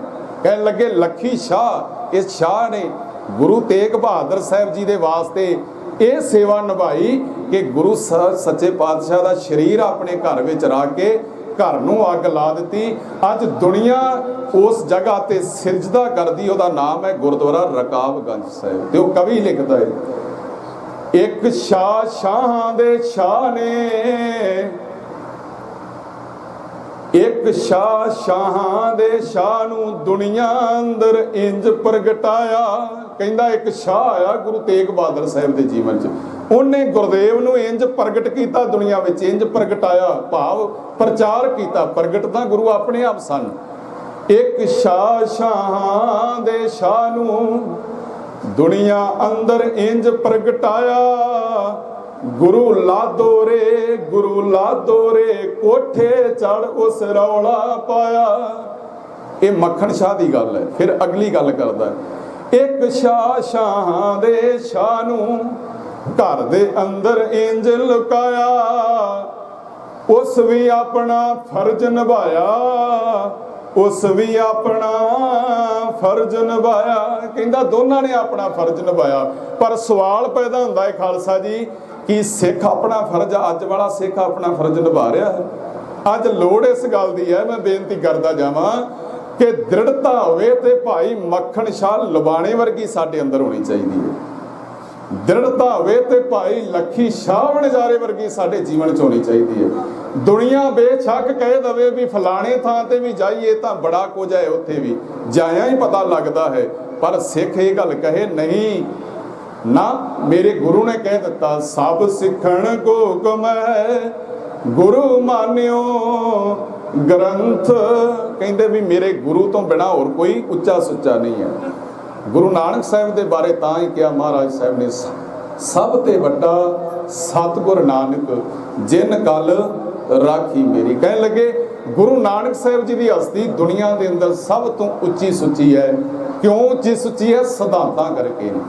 ਸਿਧਾਂਤਾਂ ਦੀ ਗੱਲ ਜੇ ਸਰਦਾਰ ਰਵੀ ਸਿੰਘ ਖਾਲਸਾ ਏਡ ਵਾਲੇ ਲੈ ਕੇ ਤੁਰੇ ਤੇ ਦੇਖੋ ਕਾਲੇ ਗੋਰੇ ਚੈਨੀ ਅਫਰੀਕਾ ਵਾਲੇ ਵੀ ਅੱਛ ਕਰ ਉੱਠੇ। ਇੱਥੋਂ ਤੱਕ ਅਮਰੀਕਾ ਦੀ ਸਰਕਾਰ ਨੇ ਜਦੋਂ ਸੀਰੀਆ ਤੇ ਹਮਲਾ ਕੀਤਾ ਤੇ ਗੁਰੂ ਨਾਨਕ ਦੇ ਘਰ ਦੀ ਜੈ ਜੈਕਾਰ ਕਰੇ ਸਭ ਕੋਈ। ਕਿੱਦਾਂ ਜੈ ਜੈਕਾਰ ਹੋਈ ਹੈ ਕਿ ਖੁਦ ਵਾਈਟ ਹਾਊਸ ਦੇ ਵਿੱਚ ਵੱਡਾ ਲੀਡਰ ਅਮਰੀਕਾ ਦਾ ਖਲੋ ਕੇ ਕਹਿੰਦਾ ਕਿ ਗੁਰੂ ਨਾਨਕ ਦਾ ਘਰ ਹੀ ਹੈ ਜਿੱਥੇ ਸਾਡੇ ਵਰਗੀਆਂ ਹਕੂਮਤਾਂ ਜ਼ਿੰਦਗੀਆਂ ਤਬਾਹ ਕਰ ਰਹੀਆਂ ਨੇ ਤੇ ਗੁਰੂ ਨਾਨਕ ਦਾ ਘਰ ਬਾਹਾਂ ਖਿਲਾਰ ਕੇ ਦਵਾਈ ਦੇ ਕੇ ਰੋਟੀ ਦੇ ਕੇ ਜ਼ਿੰਦਗੀਆਂ ਬਚਾ ਰਿਹਾ ਹੈ। ਆਖੋ ਸਤਨਾਮ ਸ੍ਰੀ ਵਾਹਿਗੁਰੂ। ਇਹ ਹੈ ਪ੍ਰਤਾਪ, ਇਹ ਹੈ ਸਮਰੱਥ ਗੁਰੂ ਦੀਆਂ ਖੇਡਾਂ ਸਾਡੇ ਜੀਵਨ ਦੇ ਅੰਦਰ ਜਿਹੜੀਆਂ ਵਾਪਰਦੀਆਂ ਨੇ। ਤੋਂ ਯਾਦ ਰੱਖਣਾ, ਸਮਰੱਥ ਗੁਰੂ ਦੀ ਗੱਲ, ਸੱਚੇ ਗੁਰੂ ਦੀ ਗੱਲ, ਵੱਡੇ ਗੁਰੂ ਦੀ ਗੱਲ ਸਾਨੂੰ ਜ਼ਿੰਦਗੀ ਦੇ ਅੰਦਰ। ਸਤਨਾਮ ਵਾਹਿਗੁਰੂ, ਸਤਨਾਮ ਵਾਹਿਗੁਰੂ,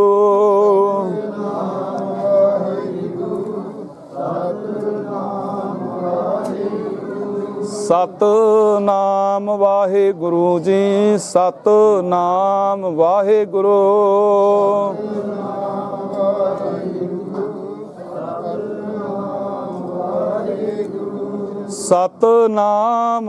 ਵਾਹਿਗੁਰੂ, ਸਤਨਾਮ ਵਾਹਿਗੁਰੂ ਜੀ, ਸਤਨਾਮ ਵਾਹਿਗੁਰੂ,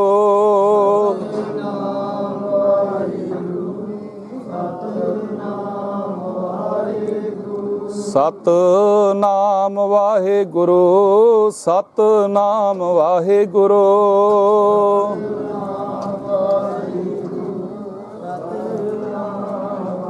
ਸੰਗਤ ਜੀ ਉੱਚੀ ਆਵਾਜ਼ 'ਚ ਕਿਰਪਾ ਕਰਿਓ। ਭੂਲੇ ਮਾਰਗ ਜਿਨੇ ਬਤਾਇਆ, ਭੂਲੇ ਮਾਰਗ ਜਿਨੇ ਬਤਾਇਆ, ਮਾਰਗ ਜਿਨੇ ਬਤਾਇਆ, ਭੂਲੇ ਮਾਰਗ ਜਿਨੇ ਬਤਾਇਆ, ਭੂਲੇ ਮਾਰਗ ਜਿਨੇ ਬਤਾਇਆ, ਭੂਲੇ ਮਾਰਗ ਜਿਨੇ ਬਤਾਇਆ, ਮਾਰਗ ਜਿਨੇ ਬਤਾਇਆ, ਭੂਲੇ ਮਾਰਗ ਜਿਨੇ ਬਤਾਇਆ। ਐਸਾ ਗੁਰ ਵੱਡ ਭਾਗੀ ਪਾਇਆ, ਐਸਾ ਗੁਰ ਵੱਡ ਭਾਗੀ ਪਾਇਆ, ਗੁਰ ਵੱਡ ਭਾਗੀ ਪਾਇਆ, ਐਸਾ ਗੁਰ ਵੱਡ ਭਾਗੀ ਪਾਇਆ। ਭੂਲੇ ਮਾਰਗ ਜਿਨੇ ਬਤਾਇਆ, ਭੂਲੇ ਮਾਰਗ ਜਿਨੇ ਬਤਾਇਆ, ਭੂਲੇ ਮਾਰਗ ਜਿਨੇ ਬਤਾਇਆ, ਭੂਲੇ ਮਾਰਗ ਜਿਨੇ ਬਤਾਇਆ। ਵਾਹ ਵਾਹ ਬਾਣੀ ਨਿਰੰਕਾਰ ਹੈ, ਵਾਹ ਵਾਹ ਬਾਣੀ ਨਿਰੰਕਾਰ ਹੈ, ਵਾਹ ਬਾਣੀ ਨਿਰੰਕਾਰ ਹੈ, ਵਾਹ ਵਾਹ ਬਾਣੀ ਨਿਰੰਕਾਰ ਹੈ। ਤਿਸ ਜੇਵੜ ਅਵਰ ਨਾ ਕੋਏ, ਤਿਸ ਜੇਵੜ ਅਵਰ ਨਾ ਕੋਏ, ਤਿਸ ਜੇਵੜ ਅਵਰ ਨਾ ਕੋਏ, ਤਿਸ ਜੇਵੜ ਅਵਰ ਨਾ ਕੋਏ, ਅਵਰ ਨਾ ਕੋਏ, ਤਿਸ ਜੀਵੜ ਅਵਰ ਨਾ ਕੋਏ, ਵੱਡੇ ਅਵਰ ਨਾ ਕੋਏ, ਕਿਸ ਜੀਵੜ ਅਵਰ ਨਾ ਕੋਏ। ਗੁਰ ਬਿਨ ਕੋਰ ਅੰਧਾਰ, ਗੁਰ ਬਿਨ ਕੋਰ ਅੰਧਾਰ, ਬਿਨ ਕੋਰ ਅੰਧਾਰ, ਗੁਰ ਬਿਨ ਕੋਰ ਅੰਧਾਰ। ਗੁਰ ਬਿਨ ਸਮਝ ਨਾ ਆਵੇ, ਗੁਰ ਬਿਨ ਸਮਝ ਨਾ ਆਵੇ, ਗੁਰ ਬਿਨ ਸਮਝ ਨਾ ਆਵੇ, ਗੁਰ ਬਿਨ ਸਮਝ ਨਾ ਆਵੇ। ਗੁਰ ਬਿਨ ਸੁਰਤ ਨਾ ਸਿੱਧ, ਗੁਰ ਬਿਨ ਸੁਰਤ ਨਾ ਸਿੱਧ, ਬਿਨ ਸੁਰਤ ਨ ਸਿੱਧ, ਗੁਰ ਬਿਨ ਸੁਰਤ ਨ ਸਿੱਧ। ਗੁਰੂ ਬਿਨਾ ਮੁਕਤ ਨਾ ਪਾਵੇ, ਗੁਰੂ ਬਿਨਾ ਮੁਕਤ ਨਾ ਪਾਵੇ, ਗੁਰੂ ਬਿਨਾ ਮੁਕਤ ਨਾ ਬੋਲੋ ਜੀ। ਗੁਰੂ ਬਿਨਾ ਮੁਕਤ ਨਾ ਪਾਵੇ, ਗੁਰੂ ਬਿਨਾ ਮੁਕਤ ਨਾ ਪਾਵੇ, ਗੁਰੂ ਬਿਨਾ ਮੁਕਤ ਨਾ ਪਾਵੇ। ਗੁਰ ਬਿਨ ਮੁਕਤ ਨ ਪਾਵੇ। ਸੋ ਖਾਲਸਾ ਜੀ ਥੋੜੀ ਜੀ ਲਾਈਟ ਲੇਟ ਹੈ, ਆਪਾਂ ਇਦਾਂ ਹੀ 2 ਮਿੰਟ ਮੈਂ ਹੋਰ ਲਾ ਕੇ ਫਿਰ ਸਮਾਪਤੀ ਕਰ ਦਿੰਦੇ, ਕਿਉਂਕਿ ਮਹਾਂਪੁਰਸ਼ ਪਹੁੰਚੇ ਨੇ, ਹੋਰ ਬੁਲਾਰਿਆਂ ਨੇ ਵੀ ਹਾਜ਼ਰੀ ਭਰਨੀ ਹੈ। ਇੱਕ ਵਾਰ ਸਾਰੇ ਆਖੋ ਜੀ ਸਤਨਾਮ ਸ਼੍ਰੀ। ਆਪਾਂ ਗੱਲ ਕਰ ਰਹੇ ਸੀ ਸਾਹਿਬ ਸ੍ਰੀ ਗੁਰੂ ਗ੍ਰੰਥ ਸਾਹਿਬ ਸੱਚੇ ਪਾਤਸ਼ਾਹ ਜਦੋਂ ਦੁਨੀਆ ਦੀ ਗੱਲ ਕਰਦੇ ਨੇ ਤੇ ਮਹਾਰਾਜ ਸਾਹਿਬ ਕਹਿੰਦੇ ਨੇ ਹਮ ਵੱਡ ਕਬ ਕੁਲੀਨ ਹਮ ਪੰਡਿਤ, ਹਮ ਵੱਡ ਕਬ ਕੁਲੀਨ ਹਮ ਪੰਡਿਤ, ਹਮ ਜੋਗੀ ਸੰਨਿਆਸੀ, ਗਿਆਨੀ ਗੁਣੀ ਸੂਰ ਹਮ ਦਾਤੇ, ਇਹ ਬੁੱਧ ਕਬੇ ਨਾ ਨਾਸੀ। ਬੰਦੇ ਦਾ ਸੁਭਾਅ ਹੈ ਜੀ ਭੁੱਲਣਾ।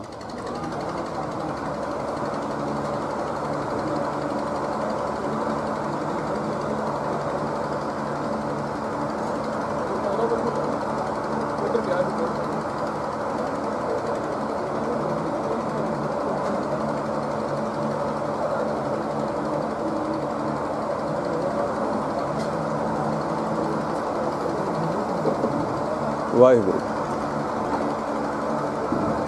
ਵਾਹਿਗੁਰੂ ਵਾਹਿਗੁਰੂ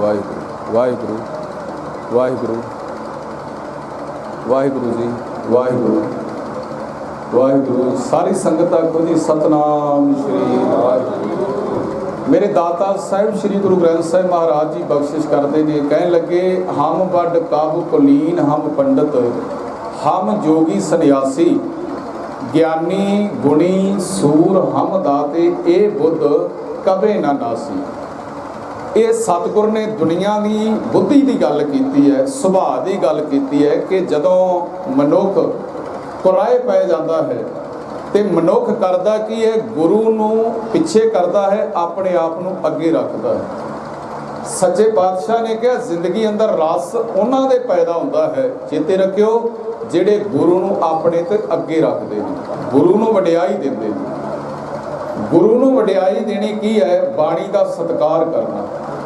ਜਦੋਂ ਇਸ ਤਰ੍ਹਾਂ ਦਾ ਵਿਸ਼ਾ ਚੱਲਦਾ ਹੈ, ਸਾਡੇ ਇਲਾਕੇ ਦੀ ਬਹੁਤ ਵੱਡੀ ਹਸਤੀ ਸਿੱਖ ਪ੍ਰਚਾਰਕ ਹੋਏ ਨੇ, ਗਿਆਨੀ ਸੰਤ ਸਿੰਘ ਜੀ, ਗਿਆਨੀ ਸੰਤ ਕਰਤਾਰ ਸਿੰਘ ਜੀ ਖਾਲਸਾ ਪਿੰਡਰਾਂ ਵਾਲੇ। ਉਹਨਾਂ ਦੀ ਜੇ ਕਿਤੇ ਟੇਪਾਂ ਰਿਕਾਰਡਿੰਗ ਕਥਾ ਸੁਣੀ ਜਾਵੇ ਤਾਂ ਇੱਕ ਬਚਨ ਬੜੇ ਜ਼ੋਰ ਨਾਲ ਉਹ ਕਹਿੰਦੇ ਸਨ, ਸਿੱਖਾ ਦੁਨੀਆ ਦੇ ਵਿੱਚ ਸਭ ਤੋਂ ਸ਼੍ਰੋਮਣੀ ਹੈ ਤੇਰੇ ਵਾਸਤੇ ਤੇਰਾ ਗੁਰੂ। ਆਪਣੇ ਗੁਰੂ ਦਾ ਰੱਜ ਕੇ ਸਤਿਕਾਰ ਕਰ ਜੇ ਆਪ ਸਤਿਕਾਰ ਚਾਹੁੰਦਾ ਹੈ। ਜੇ ਆਪ ਇੱਜ਼ਤ ਚਾਹੁੰਦਾ ਹੈ ਤਾਂ ਆਪਣੇ ਗੁਰੂ ਦਾ ਸਤਿਕਾਰ ਕਰਨਾ ਸ਼ੁਰੂ ਕਰ ਦੇ। ਤੇ ਗੁਰੂ ਗ੍ਰੰਥ ਸਾਹਿਬ ਮਹਾਰਾਜ ਜੀ ਦਾ ਸਤਿਕਾਰ ਕੀ ਹੈ? ਸਤਿਗੁਰੂ ਦੀ ਪਾਵਨ ਗੱਲ ਨੂੰ ਬੈਠ ਕੇ ਪਿਆਰ ਨਾਲ ਸਰਵਣ ਕਰਨਾ ਚੇਤੇ ਰੱਖਿਓ। ਅੱਜ ਗੁਰਮਤ ਪ੍ਰਚਾਰ ਦੇ ਤਰੀਕੇ ਬਦਲ ਦਿੱਤੇ ਗਏ ਨੇ। ਗੁਰਮਤ ਪ੍ਰਚਾਰ ਦੀ ਥਾਂ ਤੇ ਨਾਸਤਿਕਤਾ ਦਾ ਪ੍ਰਚਾਰ ਕੀਤਾ ਜਾ ਰਿਹਾ ਹੈ। ਪਰ ਯਾਦ ਰੱਖਣਾ, ਸਾਡੇ ਇਤਿਹਾਸ ਦੇ ਬੜੇ ਪਿਆਰੇ ਬੋਲ ਨੇ, ਕਹਿਣ ਲੱਗੇ ਲਾਗ ਤੇ ਦੀਵਾਨ ਰਹੇ, ਗਾਵ ਤੇ ਸਜਾਣ ਰਹੇ, ਝੂਲ ਤੇ ਨਿਸ਼ਾਨ ਰਹੇ, ਪੰਥ ਮਹਾਰਾਜ ਕੇ। ਇਹ ਬਚਨ ਸਾਡੇ ਇਤਿਹਾਸਕ ਸਰੋਤਾਂ ਦੇ ਵਿੱਚ ਦਰਜ ਹੈ। ਹੁਣ ਸ੍ਰੀ ਗੁਰੂ ਗ੍ਰੰਥ ਸਾਹਿਬ ਮਹਾਰਾਜ ਜੀ ਦਾ ਦੀਵਾਨ ਸਜਾਉਣਾ, ਬਾਣੀ ਦਾ ਪਾਠ ਸਰਵਣ ਕਰਨਾ, ਸਹਿਜ ਪਾਠ ਕਰਨਾ, ਕੀਰਤਨ ਸਰਵਣ ਕਰਨਾ, ਗੁਰਬਾਣੀ ਦੇ ਅਰਥ ਸਮਝਣੇ, ਗੁਰੂ ਦਾ ਜਸ ਢਾਡੀਆਂ ਕਵੀਸ਼ਰਾਂ ਦੇ ਰਾਹੀਂ ਸਰਵਣ ਕਰਨਾ, ਇਹ ਕਿਹਦੀ ਦੇਣ ਹੈ? ਯਾਦ ਰੱਖਿਓ, ਗੁਰੂ ਅਰਜਨ ਸਾਹਿਬ ਜੀ ਦੇ ਸ਼ਮੇ ਤੋਂ। ਵੈਸੇ ਤਾਂ ਗੁਰੂ ਨਾਨਕ ਸਾਹਿਬ ਮਹਾਰਾਜ ਜਿੱਥੇ ਵੀ ਜਾਂਦੇ ਸਨ ਸਤ ਸੰਗਤ ਕਾਇਮ ਕਰਦੇ ਸਨ, ਸ਼ਬਦ ਦੇ ਲੜ ਲਾਉਂਦੇ ਸਨ। ਗੁਰੂ ਨਾਨਕ ਸਾਹਿਬ ਮਹਾਰਾਜ ਜੀ ਤਾਂ ਕਹਿੰਦੇ ਰਹੇ, ਹਮ ਆਦਮੀ ਹਾਂ ਇੱਕ ਦਮੀ, ਮੋਹਲਤ ਮੋਤ ਨਾ ਜਾਣਾ, ਕਿ ਬੰਦੇ ਦਾ ਕੋਈ ਸਾਹ ਦਾ ਵਿਸ਼ਵਾਸ ਨਹੀਂ ਹੈ। ਗੁਰੂ ਸਾਹਿਬ ਸ਼ਬਦ ਦੇ ਲੜ ਲਾਉਂਦੇ ਰਹੇ। ਇਤਿਹਾਸਕ ਹਵਾਲਿਆਂ ਨਾਲ ਗੱਲ ਕਰੀਏ ਤਾਂ ਗੁਰੂ ਨਾਨਕ ਸਾਹਿਬ ਜੀ ਤੋਂ ਸੰਗਤ ਜਦੋਂ ਪਿਆਰ ਲੈਂਦੀ ਸੀ, ਅਸੀਸਾਂ ਲੈਂਦੀ ਸੀ, ਸਤਿਕਾਰ ਪ੍ਰਾਪਤ ਕਰਦੀ ਸੀ, ਗੁਰੂ ਸਾਹਿਬ ਦੇ ਉਪਦੇਸ਼ ਸਰਵਣ ਕਰਦੀ ਸੀ ਸੰਗਤ ਕਿਸੇ ਵੀ ਇਲਾਕੇ ਦੀ, ਤਾਂ ਮਹਾਰਾਜ ਸਾਹਿਬ ਜਦੋਂ ਉੱਥੋਂ ਅੱਗੇ ਜਾਣ ਲੱਗਦੇ ਸੀ ਨਾ, ਚੇਤੇ ਰੱਖਿਓ, ਤਾਂ ਸੰਗਤ ਨੇ ਆਮ ਕਰਕੇ ਬੇਬਲ ਹੋ ਜਾਣਾ, ਵੈਰਾਗ ਵਿੱਚ ਆਉਣਾ, ਪਿਆਰ ਵਿੱਚ ਆ ਕੇ ਕਹਿਣਾ, ਮਹਾਰਾਜ ਸਾਹਿਬ ਸੱਚੇ ਪਾਤਸ਼ਾਹ ਤੁਸੀਂ ਚੱਲੇ ਹੋ, ਸਾਡਾ ਤੁਹਾਡੇ ਤੋਂ ਬਿਨਾ ਜੀ ਨਹੀਂ ਲੱਗਣਾ, ਦਿਲ ਨਹੀਂ ਲੱਗਣਾ, ਅਸੀਂ ਇਹ ਬਚਨ ਇਹ ਉਪਦੇਸ਼ ਕਿੱਥੋਂ ਸਰਵਣ ਕਰਾਂਗੇ। ਤਾਂ ਗੁਰੂ ਨਾਨਕ ਸਾਹਿਬ ਮਹਾਰਾਜ ਫਿਰ ਇੱਕ ਬਖਸ਼ਿਸ਼ ਕਰਦੇ ਸੀ, ਬਾਣੀ ਦੀ ਪੋਥੀ ਸਾਹਿਬ, ਗੁੜਕਾ ਸਾਹਿਬ ਦਿੰਦੇ ਸਨ ਸਥਾਨਕ ਸੰਗਤ ਨੂੰ, ਤੇ ਬਾਣੀ ਵਿੱਚ ਬਚਨ ਵੀ ਵਰਤਿਆ, ਕਹਿਣ ਲੱਗੇ ਪੋਥੀ ਪਰਮੇਸ਼ਰ ਦਾ ਥਾਨ। ਇਹ ਬਾਣੀ ਦੀ ਜਿਹੜੀ ਅਗਵਾਈ ਹੈ ਪਰਮੇਸ਼ਰ ਦੀ ਅਗਵਾਈ ਹੈ। ਗੁਰੂ ਨਾਨਕ ਸਾਹਿਬ ਮਹਾਰਾਜ ਬਾਣੀ ਦੇ ਲੜ ਲਾਉਂਦੇ ਰਹੇ। ਬਹੁਤ ਵਿਦਵਾਨ ਬੈਠੇ ਨੇ ਆਪ ਜੀਆਂ ਦੇ ਵਿੱਚ, ਗੁਰੂ ਨਾਨਕ ਸਾਹਿਬ ਦੇ ਸਮੇਂ ਤੋਂ ਪ੍ਰਚਲਿਤ ਸੀ ਕਰਤਾਰੀ ਸੰਗਤ, ਨਿਰੰਕਾਰੀ ਸੰਗਤ। ਕਿਸੇ ਬੰਦੇ ਦੇ ਲੜ ਨਹੀਂ ਲਾਇਆ ਸਤਿਗੁਰੂ ਪਾਤਸ਼ਾਹ ਮਹਾਰਾਜ ਜੀ। ਤੋ ਯਾਦ ਰੱਖਣਾ, ਇਹ ਵੱਡਪਣ ਸੀ ਗੁਰੂ ਨਾਨਕ ਸਾਹਿਬ ਜੀ ਦੇ ਘਰ ਦਾ ਕਿ ਪੰਜਵੇਂ ਸਰੀਰ ਵਿੱਚ ਆ ਕੇ ਗੁਰੂ ਅਰਜਨ ਸਾਹਿਬ ਮਹਾਰਾਜ ਜੀ ਨੇ ਆਹ ਜਿਹੜੀ ਮਰਿਆਦਾ ਸਾਨੂੰ ਦਿੱਤੀ, ਚੇਤੇ ਰੱਖਿਓ ਪਿਆਰਿਓ। ਇਸ ਤਰ੍ਹਾਂ ਗੁਰੂ ਸਾਹਿਬ ਨੇ ਚੰਦੋਆ ਸਾਹਿਬ ਲਵਾਇਆ, ਦਰਬਾਰ ਸਾਹਿਬ ਦੇ ਅੰਦਰ ਉੱਚਾ ਤਖਤ ਲਵਾਇਆ, ਮਹਾਰਾਜ ਸਾਹਿਬ ਨੇ ਪ੍ਰਕਾਸ਼ ਕਰਵਾਇਆ ਗੁਰੂ ਗ੍ਰੰਥ ਸਾਹਿਬ ਮਹਾਰਾਜ ਜੀ ਦਾ। ਫਿਰ ਸਤਿਗੁਰੂ ਨੇ ਚੌਰ ਸਾਹਿਬ ਦੀ ਸੇਵਾ, ਇਹ ਜਿੰਨੀ ਮਰਿਆਦਾ ਹੈ, ਧੰਨ ਸੋ ਤੇਰਾ ਥਾਨ ਹੈ, ਸੱਚ ਤੇਰੇ ਪੈ ਸਕਾਰਿਆ, ਇਹ ਬਚਨ ਹੈ ਬਾਣੀ ਦਾ। ਇਹ ਜਿਹੜੀ ਮਰਿਆਦਾ ਕਿਹਨੇ ਦਿੱਤੀ ਹੈ ਜੀ? ਗੁਰੂ ਅਰਜਨ ਸਾਹਿਬ ਮਹਾਰਾਜ ਜੀ ਨੇ। ਅੱਜ ਵੀ ਗੁਰੂ ਸਾਹਿਬ ਨੂੰ ਇੱਕ ਜਗ੍ਹਾ ਤੋਂ ਦੂਜੀ ਜਗ੍ਹਾ ਤੇ ਲਿਜਾਣਾ ਹੈ ਤੇ ਪਾਲਕੀ ਸਾਹਿਬ ਦੀ ਮਰਿਆਦਾ ਗੁਰੂ ਅਰਜਨ ਸਾਹਿਬ ਸੱਚੇ ਪਾਤਸ਼ਾਹ ਦੇ ਕੇ ਗਏ। ਜਿਨ੍ਹਾਂ ਨੇ ਗੱਲਾਂ ਕਰਨੀਆਂ ਨੇ ਉਹ ਕਰੀ ਜਾਣ ਜੀ। ਇਹ ਦੀਵਾਨ, ਇਹ ਗੁਰਮਤਿ ਦਾ ਪ੍ਰਚਾਰ, ਇਹ ਗੁਰੂ ਦੀਆਂ ਬਾਤਾਂ ਕਹਿਣ ਤੇ ਸੁਣਨ ਵਾਲਿਆਂ ਦੇ ਜਿਹੜੇ ਜੋੜ ਮੇਲਿਆਂ ਦੀ ਸ਼ੁਰੂਆਤ ਹੈ ਗੁਰੂ ਅਮਰਦਾਸ ਮਹਾਰਾਜ ਜੀ ਦੇ ਸਮੇਂ ਤੋਂ ਹੋ ਜਾਂਦੀ ਹੈ। ਇਹ ਜੁਗੋ ਜੁਗ ਅਟਲ ਚਮਕੀਆਂ ਝੰਡੇ ਗੂੰਗਿਆਂ ਦੀ ਮਰਿਆਦਾ ਸਾਨੂੰ ਸਾਡੇ ਗੁਰੂ ਸਾਹਿਬਾਂ ਨੇ ਬਖਸ਼ਿਸ਼ ਕੀਤੀ ਹੈ। ਬੜੀ ਖੁਸ਼ੀ ਵਾਲੀ ਗੱਲ ਹੈ ਇਸ ਗੱਲੋਂ, ਕਿਉਂਕਿ ਦੁਨੀਆਦਾਰੀ ਬੁੱਧ ਜਦੋਂ ਬੰਦੇ ਨੂੰ ਦੇਖਿਆ ਜਾਂਦਾ ਹੈ ਨਾ, ਯਾਦ ਰੱਖਿਓ, ਬੰਦਾ ਹੰਕਾਰਿਆ ਸੰਗਤ ਵਿੱਚ ਨਹੀਂ ਜੇ ਬੈਠ ਸਕਦਾ। ਹੰਕਾਰਿਆ ਬੰਦਾ ਦੂਜੇ ਨੂੰ ਸੁਣਦਾ ਨਹੀਂ ਹੈ। ਹੰਕਾਰਿਆ ਮਨੁੱਖ ਕਿਸੇ ਦੂਜੇ ਦੀ ਗੱਲ ਵੱਲ ਧਿਆਨ ਦੇਣ ਵਾਸਤੇ ਤਿਆਰ ਨਹੀਂ ਹੈ। ਜਿਹੜਾ ਵਿਦਵਾਨ ਹੋ ਕੇ ਵੀ, ਵੱਡਾ ਬੁਲਾਰਾ ਹੋ ਕੇ ਵੀ, ਵੱਡਾ ਆਪਣੇ ਆਪ ਦੇ ਵਿੱਚ ਰੁਤਬਾ ਪ੍ਰਾਪਤ ਕਰਕੇ ਵੀ, ਕੋਈ ਮਹਾਂਪੁਰਸ਼ ਹੋਵੇ, ਕੋਈ ਢਾਡੀ ਹੋਵੇ, ਕੋਈ ਕਵੀਸ਼ਰ ਹੋਵੇ, ਕੋਈ ਕਥਾਵਾਚਕ ਹੋਵੇ, ਕੋਈ ਚੰਗਾ ਕੀਰਤਨੀਆ ਹੋਵੇ, ਉਹ ਚੰਗਾ ਗੁਣ ਪਾ ਕੇ ਵੀ ਜੇ ਚੌਂਕੜਾ ਮਾਰ ਕੇ ਸੰਗਤ ਵਿੱਚ ਸੁਣਦਾ ਹੈ ਨਾ, ਸੱਚੇ ਪਾਤਸ਼ਾਹ ਕਹਿੰਦੇ ਉਹਦੇ ਤੇ ਸੰਪੂਰਨ ਬਖਸ਼ਿਸ਼ ਹੈ ਅਕਾਲ ਪੁਰਖ ਦੀ। ਪਰ ਨਹੀਂ, ਜਿਨ੍ਹਾਂ ਦੇ ਹਿਰਦੇ ਖਾਲੀ ਹੋਣ, ਗੁਰੂ ਪਿਆਰ ਤੋਂ ਵਾਂਝੇ ਹੋਣ, ਯਾਦ ਰੱਖਣਾ, ਉਹ ਦੂਜੇ ਨੂੰ ਬਰਦਾਸ਼ਤ ਨਹੀਂ ਕਰਿਆ ਕਰਦੇ। ਸੋ ਅਖੀਰਲੀ ਗੱਲ ਆਪਾਂ ਸਾਂਝੀ ਕਰ ਲਈਏ। ਵਿਸਾਖੀ ਦਾ ਪੁਰਬ ਆ ਰਿਹਾ ਹੈ, 13 ਅਪ੍ਰੈਲ ਨੂੰ ਵਿਸਾਖੀ ਫੇਰ ਆ ਰਹੀ ਹੈ। 10ਵੇਂ ਪਾਤਸ਼ਾਹ ਪਰਉਪਕਾਰੀ ਦਾਤਾ ਗੁਰੂ ਗੋਬਿੰਦ ਸਿੰਘ ਮਹਾਰਾਜ ਜੀ ਨੂੰ ਯਾਦ ਰੱਖਣਾ ਆਪਾਂ ਸਦਾ ਹੀ। ਗੁਰੂ ਗੋਬਿੰਦ ਸਿੰਘ ਪਾਤਸ਼ਾਹ ਜੀ ਵਰਗਾ ਹੋਰ ਕੋਈ ਸਾਨੀ ਨਹੀਂ ਹੈ ਜੀ। ਬੜੇ ਗੁਣ, ਬੜੀਆਂ ਵਡਿਆਈਆਂ, ਬਹੁਤ ਸਾਰੀਆਂ ਖੂਬੀਆਂ ਆਪਾਂ ਸਰਵਣ ਕਰਦੇ ਹਾਂ ਸਦਾ ਹੀ ਗੁਰੂ ਗੋਬਿੰਦ ਸਿੰਘ ਮਹਾਰਾਜ ਜੀ ਦੀਆਂ।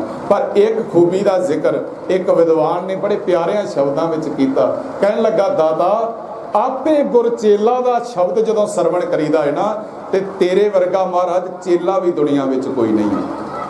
ਆਪ ਜੀ ਦੇਖੋ ਨਾ, ਘਰ ਦੇ ਵਿੱਚ ਇੱਕ ਬੰਦਾ ਜਿਹਦੇ ਕੋਲ ਸਾਰੀ ਮੁਖਤਿਆਰੀ ਹੋਵੇ, ਉਹ ਆਪਣੀ ਮੌਜੂਦਗੀ ਦੇ ਵਿੱਚ ਦੂਜੇ ਨੂੰ ਅੱਗੇ ਨਹੀਂ ਆਉਣ ਦਿੰਦਾ। ਜਥੇਬੰਦੀ ਵਿੱਚ ਵੇਖੋ, ਕਿਸੇ ਵੀ ਪਾਰਟੀ ਦੇ ਵਿੱਚ ਵੇਖੋ, ਕਿਸੇ ਵੀ ਸਮਾਜ ਦੀ ਕਿਸੇ NGO ਦੇ ਵਿੱਚ ਆਪਾਂ ਦੇਖ ਲਈਏ, ਜਿਹੜਾ ਬੰਦਾ ਇੱਕ ਵਾਰ ਅੱਗੇ ਲੱਗ ਜਾਵੇ, ਚੇਤੇ ਰੱਖਿਓ, ਉਹ ਦੂਜੇ ਨੂੰ ਆਪਣੀ ਜਗ੍ਹਾ ਤੇ ਆਉਣ ਨਹੀਂ ਦਿੰਦਾ, ਠਿੱਬੀਆਂ ਮਾਰਦਾ ਹੈ। ਪਰ ਦਾਤਾ ਧੰਨ ਗੁਰੂ ਗੋਬਿੰਦ ਸਿੰਘ ਮਹਾਰਾਜ ਜੀ ਦੇ ਦਿਨ ਯਾਦ ਕਰੋ, ਵਿਸਾਖੀ ਦੇ। ਸੱਚੇ ਪਾਤਸ਼ਾਹ ਨੇ ਕੇਸਗੜ੍ਹ ਦੇ ਸਥਾਨ ਤੇ ਖਲੋ ਕੇ ਜਦੋਂ ਆਵਾਜ਼ ਦਿੱਤੀ ਨਾ ਪਹਿਲੀ ਵਾਰ, ਕੋਈ ਉੱਠੇ ਗੁਰੂ ਬੇਟਾ ਜੋ ਕਰੇ ਸੀਸ ਭੇਟਾ, ਤੇ ਜਿਨ੍ਹਾਂ ਪੰਜਾਂ ਨੇ ਸੀਸ ਭੇਟ ਕੀਤੇ, ਉਹਨਾਂ ਪੰਜਾਂ ਨੂੰ ਮਹਾਰਾਜ ਸਾਹਿਬ ਸੱਚੇ ਪਾਤਸ਼ਾਹ ਨੇ ਆਪਣੇ ਵਾਲੀ ਜਗ੍ਹਾ ਤੇ ਖਲੋ ਕੇ ਖਿਲਾਰ ਕੇ, ਮਹਾਰਾਜ ਆਪ ਨੀਵੀਂ ਜਗ੍ਹਾ ਤੇ ਖਲੋ ਕੇ ਦਾਤਾ ਜੀ ਕਹਿਣ ਲੱਗੇ, ਤੁਸੀਂ ਸਾਡੇ ਗੁਰੂ ਹੋ, ਅਸੀਂ ਤੁਹਾਡੇ ਅੱਜ ਤੋਂ ਬਾਅਦ ਚੇਲੇ ਹਾਂ, ਤੁਸੀਂ ਸਾਡੇ ਸਲਾਹਕਾਰ ਹੋ। ਜੋ ਇਹ ਪੰਥ ਕਹੇਗਾ, ਇਹ ਪੰਜ ਪਿਆਰੇ ਕਹਿਣਗੇ, ਇਹ ਮੇਰੇ ਆਪਣੇ ਪਿਆਰੇ ਸ਼ਬਦ ਵਰਤਿਆ ਕਹਿਣਗੇ, ਗੁਰੂ ਗੋਬਿੰਦ ਸਿੰਘ ਉਹ ਇਹਨਾਂ ਦੀ ਸਲਾਹ ਦੇ ਨਾਲ ਸਦਾ ਚੱਲੇਗਾ।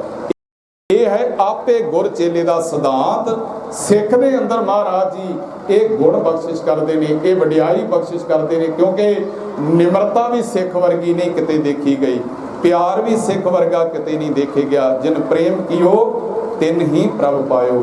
ਤੇ ਸਿੱਖ ਵਰਗੀ ਦਲੇਰੀ ਵੀ ਕਿਤੇ ਨਹੀਂ ਜੇ ਮਿਲਦੀ, ਸਿੱਖ ਵਰਗੀ ਬਹਾਦਰੀ ਸੂਰਮ ਗਤੀ ਵੀ ਕਿਤੇ ਨਹੀਂ ਮਿਲਦੀ। ਅੱਜ ਦੇਖੋ ਦਿੱਲੀ ਦੇ ਬਾਰਡਰਾਂ ਤੇ ਗੱਲ ਕਹਿਣ ਤੋਂ ਰਹਿ ਨਹੀਂ ਆਪਾਂ ਸਕਦੇ, ਕਿਉਂਕਿ ਸਾਡਾ ਦਿਲ ਉੱਥੇ ਧੜਕਦਾ ਹੈ ਸਾਰਿਆਂ ਦਾ। ਯਾਦ ਰੱਖਣਾ, ਦਿੱਲੀ ਦੇ ਬਾਰਡਰਾਂ ਤੇ ਅੱਜ ਜਾਟ ਲੋਕ ਵੀ ਬੈਠੇ ਨੇ, ਯੂਪੀ ਵਾਲੇ ਬੈਠੇ ਨੇ, ਭਾਰਤ ਦੇ ਹਰ ਵਰਗ ਦਾ ਆ ਕੇ ਉੱਥੇ ਬੈਠਾ ਹੈ। ਵਿਦੇਸ਼ੀ ਲੋਕ ਕੈਮਰਿਆਂ ਦੀ ਅੱਖ ਨਾਲ ਉੱਥੋਂ ਦੇਖ ਰਹੇ ਨੇ, ਪਰ ਜਿੰਨਾ ਦਿਲ ਖੋਲ ਕੇ ਸੇਵਾ ਸਿੱਖਾਂ ਨੇ ਕੀਤੀ ਹੈ, ਭਾਵੇਂ ਉਹ ਲੰਗਰਾਂ ਦੀ ਸੇਵਾ ਹੈ, ਭਾਵੇਂ ਦਵਾਈਆਂ ਦੀ ਸੇਵਾ ਹੈ, ਭਾਵੇਂ ਅੱਗੇ ਹੋ ਕੇ ਅਗਵਾਈ ਕਰਨੀ ਹੈ, ਇੱਥੋਂ ਤੱਕ ਪੁਲਿਸ ਦੇ ਕੇਸ ਚੱਲ ਕੇ ਜੇਲ੍ਹਾਂ ਵਿੱਚ ਵੀ ਗਏ। ਤੇ ਯਾਦ ਰੱਖਣਾ, ਸਭ ਤੋਂ ਵੱਧ ਸਾਡੇ ਸਿੱਖ ਭਰਾ ਗਏ ਨੇ। ਇਹ ਕਿੱਥੋਂ ਮਿਲਦਾ ਹੈ ਸਾਰਾ ਬਲ ਤਾਕਤ? ਇਹ ਮਿਲਦਾ ਹੈ ਸਾਹਿਬ ਸ੍ਰੀ ਗੁਰੂ ਗ੍ਰੰਥ ਸਾਹਿਬ ਸੱਚੇ ਪਾਤਸ਼ਾਹ ਜੀ ਦੀ ਪਾਵਨ ਬਾਣੀ ਦੇ ਵਿੱਚੋਂ। ਪਰ ਇਹਦੇ ਵਾਸਤੇ ਜ਼ਰੂਰੀ ਹੈ, ਬਾਬਾ ਕਬੀਰ ਸਾਹਿਬ ਦਾ ਅਖੀਰ ਤੇ ਮੈਂ ਬਚਨ ਪੜ੍ਹਨ ਲੱਗਾ ਹੈ। ਬਾਬਾ ਕਬੀਰ ਸਾਹਿਬ ਕਹਿੰਦੇ ਨੇ, ਜੋ ਤੋਏ ਸਾਧ ਪ੍ਰਮ ਕੀ ਕਾਚੇ, ਕਹਿਣ ਲੱਗੇ ਜੋਤ ਕਬੀਰ ਜੋ ਤੋਏ ਸਾਧ ਪ੍ਰਮ ਕੀ ਪਾਕੇ ਸੇਤੀ ਖੇਲ। ਕਹਿੰਦੇ ਜੇ ਗੁਰੂ ਨਾਲ ਜੁੜਨ ਦਾ ਚਾਹੋ ਹੈ ਨਾ, ਗੁਰੂ ਧਾਰਨ ਕਰਨਾ ਹੈ ਤਾਂ ਫਿਰ ਯਾਦ ਰੱਖੀ ਪੱਕਾ ਗੁਰੂ ਧਾਰਨ ਕਰੀ। ਜਿੱਥੋਂ ਆਪਾਂ ਵਿਚਾਰ ਦੀ ਸ਼ੁਰੂਆਤ ਕੀਤੀ ਸੀ, ਕਬੀਰ ਜੋ ਤੋਏ ਸਾਧ ਪ੍ਰਮ ਕੀ ਪਾਕੇ ਸੇਤੀ ਖੇਲ। ਕਹਿੰਦੇ ਪੱਕਿਆਂ ਨਾਲ ਜੁੜੇਗਾ ਤੇ ਖੇਡਾਂ ਵੀ ਸੂਰਮ ਗਤੀ ਦੀਆਂ ਹੀ ਇਹ ਗੁਰੂ ਖਿਡਾਵੇਗਾ, ਬਹਾਦਰੀ ਜੀਵਨ ਵਿੱਚ ਪੈਦਾ ਕਰ ਦੇਵੇਗਾ। ਅੱਜ ਸਿੱਖਾਂ ਵਰਗਾ ਕੋਈ ਦਾਨੀ ਨਹੀਂ ਹੈ, ਕੋਈ ਵਡੱਪਣ ਨਹੀਂ ਵਿਖਾ ਸਕਦਾ ਦੁਨੀਆ ਭਰ ਦੇ ਅੰਦਰ। ਪਰ ਮਹਾਰਾਜ ਸਾਹਿਬ ਨੇ ਕਿਹਾ, ਕਹਿਣ ਲੱਗੇ ਕਾਚੀ ਸਰਸੋਂ ਪੀਲ ਕੇ ਨਾ ਖਲ ਪਈ ਨਾ ਤੇਲ। ਜੇ ਕੱਚਿਆਂ ਨਾਲ ਕਿਤੇ ਜੁੜ ਗਿਆ ਭੁਲੇਖਾ ਖਾ ਕੇ ਤੇ ਹਾਲਤ ਇਹ ਹੋ ਜਾਂਦੀ ਹੈ, ਬਜ਼ੁਰਗਾਂ ਨੂੰ ਪਤਾ ਹੈ, ਜਿਵੇਂ ਸਰੋਂ ਕੱਚੀ ਹੋਵੇ ਨਾ ਉਹਦੀ ਖਲ ਬਣਦੀ ਹੈ ਤੇ ਨਾ ਉਹਦਾ ਤੇਲ ਨਿਕਲਦਾ ਹੈ। ਬਾਬਾ ਕਬੀਰ ਸਾਹਿਬ ਨੇ ਉਦਾਹਰਨ ਦੇ ਕੇ ਸਾਡੇ ਸਾਹਮਣੇ ਗੱਲ ਬਾਣੀ ਦੇ ਵਿੱਚ ਦਰਜ ਕਰ ਦਿੱਤੀ ਹੈ ਸਦਾ ਵਾਸਤੇ। ਸੋ ਆਓ ਗੁਰੂ ਪਿਆਰਿਓ, ਸਤਿਗੁਰ ਕੀ ਬਾਣੀ ਸਤ ਸਰੂਪ ਹੈ, ਗੁਰਬਾਣੀ ਬਣੀਏ। ਕੋਸ਼ਿਸ਼ ਕਰਨੀ ਹੈ ਆਪਾਂ ਸਾਰਿਆਂ ਨੇ ਗੁਰਬਾਣੀ ਦੇ ਵਰਗਾ ਆਪਣਾ ਜੀਵਨ ਬਣਾਉਣਾ ਹੈ, ਕਿਉਂਕਿ ਬਾਣੀ ਨੂੰ ਜਿੰਨਾ ਪ੍ਰਕਾਸ਼ ਜ਼ਰੂਰੀ ਹੈ ਨਾ, ਜਿੰਨਾ ਗੁਰਬਾਣੀ ਦਾ ਅਖੰਡ ਪਾਠ ਸਰਵਣ ਕਰਦੇ ਆਪਾਂ, ਪਾਠ ਕਰਵਾਉਣਾ ਜ਼ਰੂਰੀ ਹੈ, ਓਨਾ ਹੀ ਗੁਰਬਾਣੀ ਦਾ ਸਹਿਜ ਪਾਠ ਤੇ ਗੁਰਬਾਣੀ ਦੇ ਅਰਥ ਜੀਵਨ ਅੰਦਰ ਬਾਣੀ ਨੂੰ ਕਮਾਉਣਾ ਵੀ ਉਹਦੇ ਤੋਂ ਵੱਧ ਜ਼ਰੂਰੀ ਹੈ। ਸੋ ਕੋਈ ਗਾਵੇ ਰਾਗੀ ਨਾਦੀ ਬੇਤੀ ਬਹੁ ਭਾਤ ਕਰ, ਨਹੀਂ ਹਰ ਹਰ ਭੀਜੈ ਰਾਮ ਰਾਜੇ। ਇਸ ਅਵਸਥਾ ਦੇ ਵਿੱਚ ਮਨੁੱਖ ਨਾ ਜਾਵੇ। ਇਸ ਤੋਂ ਸੁਚੇਤ ਕਰਦਿਆਂ ਦਾਤੇ ਨੇ ਕਿਹਾ, ਸਤਿਗੁਰ ਕੀ ਬਾਣੀ ਸਤ ਸਰੂਪ ਹੈ, ਗੁਰਬਾਣੀ ਬਣੀਏ। ਗੁਰੂ ਵਰਗਾ ਜੀਵਨ ਬਣ ਜਾਵੇਗਾ, ਕਿਉਂਕਿ ਗੁਰੂ ਨੇ ਆਪਣਾ ਰੂਪ ਦੇ ਦਿੱਤਾ। ਗੁਰੂ ਜਿਸ ਤਰ੍ਹਾਂ ਦਾ ਪਹਿਰਾਵਾ ਪਾਉਂਦਾ ਸੀ ਉਦਾਂ ਦਾ ਪਹਿਰਾਵਾ ਦੇ ਗਿਆ, ਜਿੱਦਾਂ ਦਾ ਗੁਰੂ ਦਾ ਸੁਭਾਅ ਸੀ ਉਦਾਂ ਦਾ ਸੁਭਾਅ ਸਿੱਖ ਨੂੰ ਦੇ ਦਿੱਤਾ। ਗੁਰੂ ਸੱਚੇ ਪਾਤਸ਼ਾਹ ਮਹਾਰਾਜ ਜੀ ਨੇ ਬੜੀਆਂ ਵੱਡੀਆਂ ਬਖਸ਼ਿਸ਼ਾਂ ਸਾਡੇ ਸਭਨਾਂ ਦੀ ਝੋਲੀ ਦੇ ਵਿੱਚ ਪਾਈਆਂ ਨੇ। ਸਾਰਿਆਂ ਦਾ ਬਹੁਤ ਬਹੁਤ ਧੰਨਵਾਦ ਹੈ ਜੀ। ਬਹੁਤ ਗੁਣੀ ਪੁਰਸ਼ ਆਪ ਜੀ ਦੇ ਵਿੱਚ ਬੈਠੇ ਹੋਏ ਨੇ। ਮੈਂ ਨਾਂ ਲਵਾਂਗਾ ਤਾਂ ਬਹੁਤ ਲੰਮੀ ਲੜੀ ਹੈ, ਕਿਉਂਕਿ ਪਿੰਡਾਂ ਦੇ ਮੋਹਤਬਾਰ ਸਰਪੰਚ ਪੰਚ ਆਗੂ ਜਥੇਬੰਦੀਆਂ ਦੇ ਕਵੀਸ਼ਰ ਸਾਹਿਬਾਨ ਗੁਣੀ ਪੁਰਸ਼ ਬਹੁਤ ਆਪ ਜੀ ਦੇ ਵਿੱਚ ਸੁਭਾਏਵਾਨ ਨੇ। ਸਾਰਿਆਂ ਦੇ ਪ੍ਰਤੀ ਇੱਕ ਹੀ ਗੱਲ ਹੈ, ਕਿਉਂਕਿ ਸਿੱਖ ਵਾਸਤੇ ਅਰਦਾਸ ਹੀ ਕਰ ਸਕਦਾ, ਇਹਦੋਂ ਵੱਧ ਸਿੱਖ ਨੂੰ ਕੁਝ ਨਹੀਂ ਦੇ ਸਕਦਾ। ਅਰਦਾਸ ਕਰਦਾ ਹੈ ਸੱਚੇ ਪਾਤਸ਼ਾਹ ਆਪ ਜੀ ਸਭਨਾਂ ਨੂੰ ਗੁਰਸਿੱਖੀ ਦਾ ਪਿਆਰ ਬਖਸ਼ਿਸ਼ ਕਰੇ, ਗੁਰੂ ਨਾਲ ਅੰਤਾਂ ਦੀ ਸਾਡੀ ਪ੍ਰੀਤ ਪੈ ਜਾਵੇ। ਸਾਰਿਆਂ ਨੂੰ ਵਿਸਾਖੀ ਦੀਆਂ ਅਗਾਊਂ ਹੀ ਬਹੁਤ ਬਹੁਤ ਵਧਾਈਆਂ, ਖਾਲਸਾ ਸਾਜਨਾ ਦਿਹਾੜੇ ਦੀਆਂ। ਗੁਰੂ ਤੇਗ ਬਹਾਦਰ ਸਾਹਿਬ ਸੱਚੇ ਪਾਤਸ਼ਾਹ ਜੀ ਦਾ 400 ਸਾਲਾ ਪੁਰਬ ਆ ਰਿਹਾ ਹੈ। ਬਹੁਤ ਬਹੁਤ ਦਾਤਾ ਜੀ ਦੇ ਪ੍ਰਕਾਸ਼ ਪੁਰਬ ਦੀਆਂ ਅਗਾਊਂ ਹੀ ਆਪ ਜੀ ਨੂੰ ਵਧਾਈਆਂ ਹੋਣ। ਅਤੇ ਜਥੇਦਾਰ ਬਾਪੂ ਪ੍ਰਕਾਸ਼ ਸਿੰਘ, ਜਥੇਦਾਰ ਕਵੀਸ਼ਰ ਸਿੰਘ, ਸਾਡੇ ਅਤੀ ਸਨਮਾਨਯੋਗ ਵੀਰ ਦਲਬੀਰ ਸਿੰਘ ਜੀ, ਉਹਨਾਂ ਨੂੰ ਸਾਰੇ ਪਰਿਵਾਰ ਨੂੰ ਬਹੁਤ ਬਹੁਤ ਇਸ ਗੱਲੋਂ ਵਧਾਈਆਂ, ਜਿਹੜਾ ਇਹ ਸਤਿਗੁਰੂ ਦਾ ਪਾਵਨ ਸਰੂਪ ਘਰ ਵਿੱਚ ਲਿਆ ਕੇ ਬਾਣੀ ਦਾ ਵੀ ਲਾਹਾ ਲਿਆ ਹੈ, ਸਤ ਸੰਗਤ ਦਾ ਇਹ ਮਾਹੌਲ ਗੁਰੂ ਸਾਹਿਬ ਨੇ ਬਖਸ਼ਿਸ਼ ਕੀਤਾ ਹੈ, ਤਾਂ ਕਿ ਬੈਠ ਕੇ ਆਪਾਂ ਗੁਰੂ ਦੇ ਗੁਣ ਸਾਂਝੇ ਕਰ ਰਹੇ ਹਾਂ, ਵਡਿਆਈਆਂ ਦੀ ਸਾਂਝ ਪਾ ਰਹੇ ਹਾਂ। ਸੋ ਆਓ ਇੱਥੇ ਮੈਂ ਫਤਿਹ ਬੁਲਾਉਂਦਾ ਹਾਂ। ਅਗਲਾ ਪ੍ਰੋਗਰਾਮ ਬਹੁਤ ਹੀ ਪਿਆਰੇ ਵੀਰ ਹੀਰਾ ਸਿੰਘ ਜੀ ਤਲਵੰਡੀ ਤੋਂ, ਮੈਂ ਇਹਨਾਂ ਦੇ ਬਾਰੇ ਸੁਣਿਆ ਕਿ ਵਿਦੇਸ਼ਾਂ ਵਿੱਚ ਵੀ ਜਾ ਕੇ ਆਏ ਨੇ, ਬਹੁਤ ਸੋਹਣੀ ਸਟੇਜ ਸੇਵਾ ਨਿਭਾ ਰਹੇ ਨੇ। ਉਹ ਆਪ ਜੀ ਦੇ ਸਾਹਮਣੇ ਅਗਲਾ ਪ੍ਰੋਗਰਾਮ ਦੱਸਣਗੇ ਜੀ। ਭੁੱਲਾਂ ਦੀ ਖਿਮਾ। ਬਹੁਤ ਬਹੁਤ ਧੰਨਵਾਦ। ਵਾਹਿਗੁਰੂ ਜੀ ਕਾ ਖਾਲਸਾ, ਵਾਹਿਗੁਰੂ ਜੀ ਕੀ ਫਤਿਹ।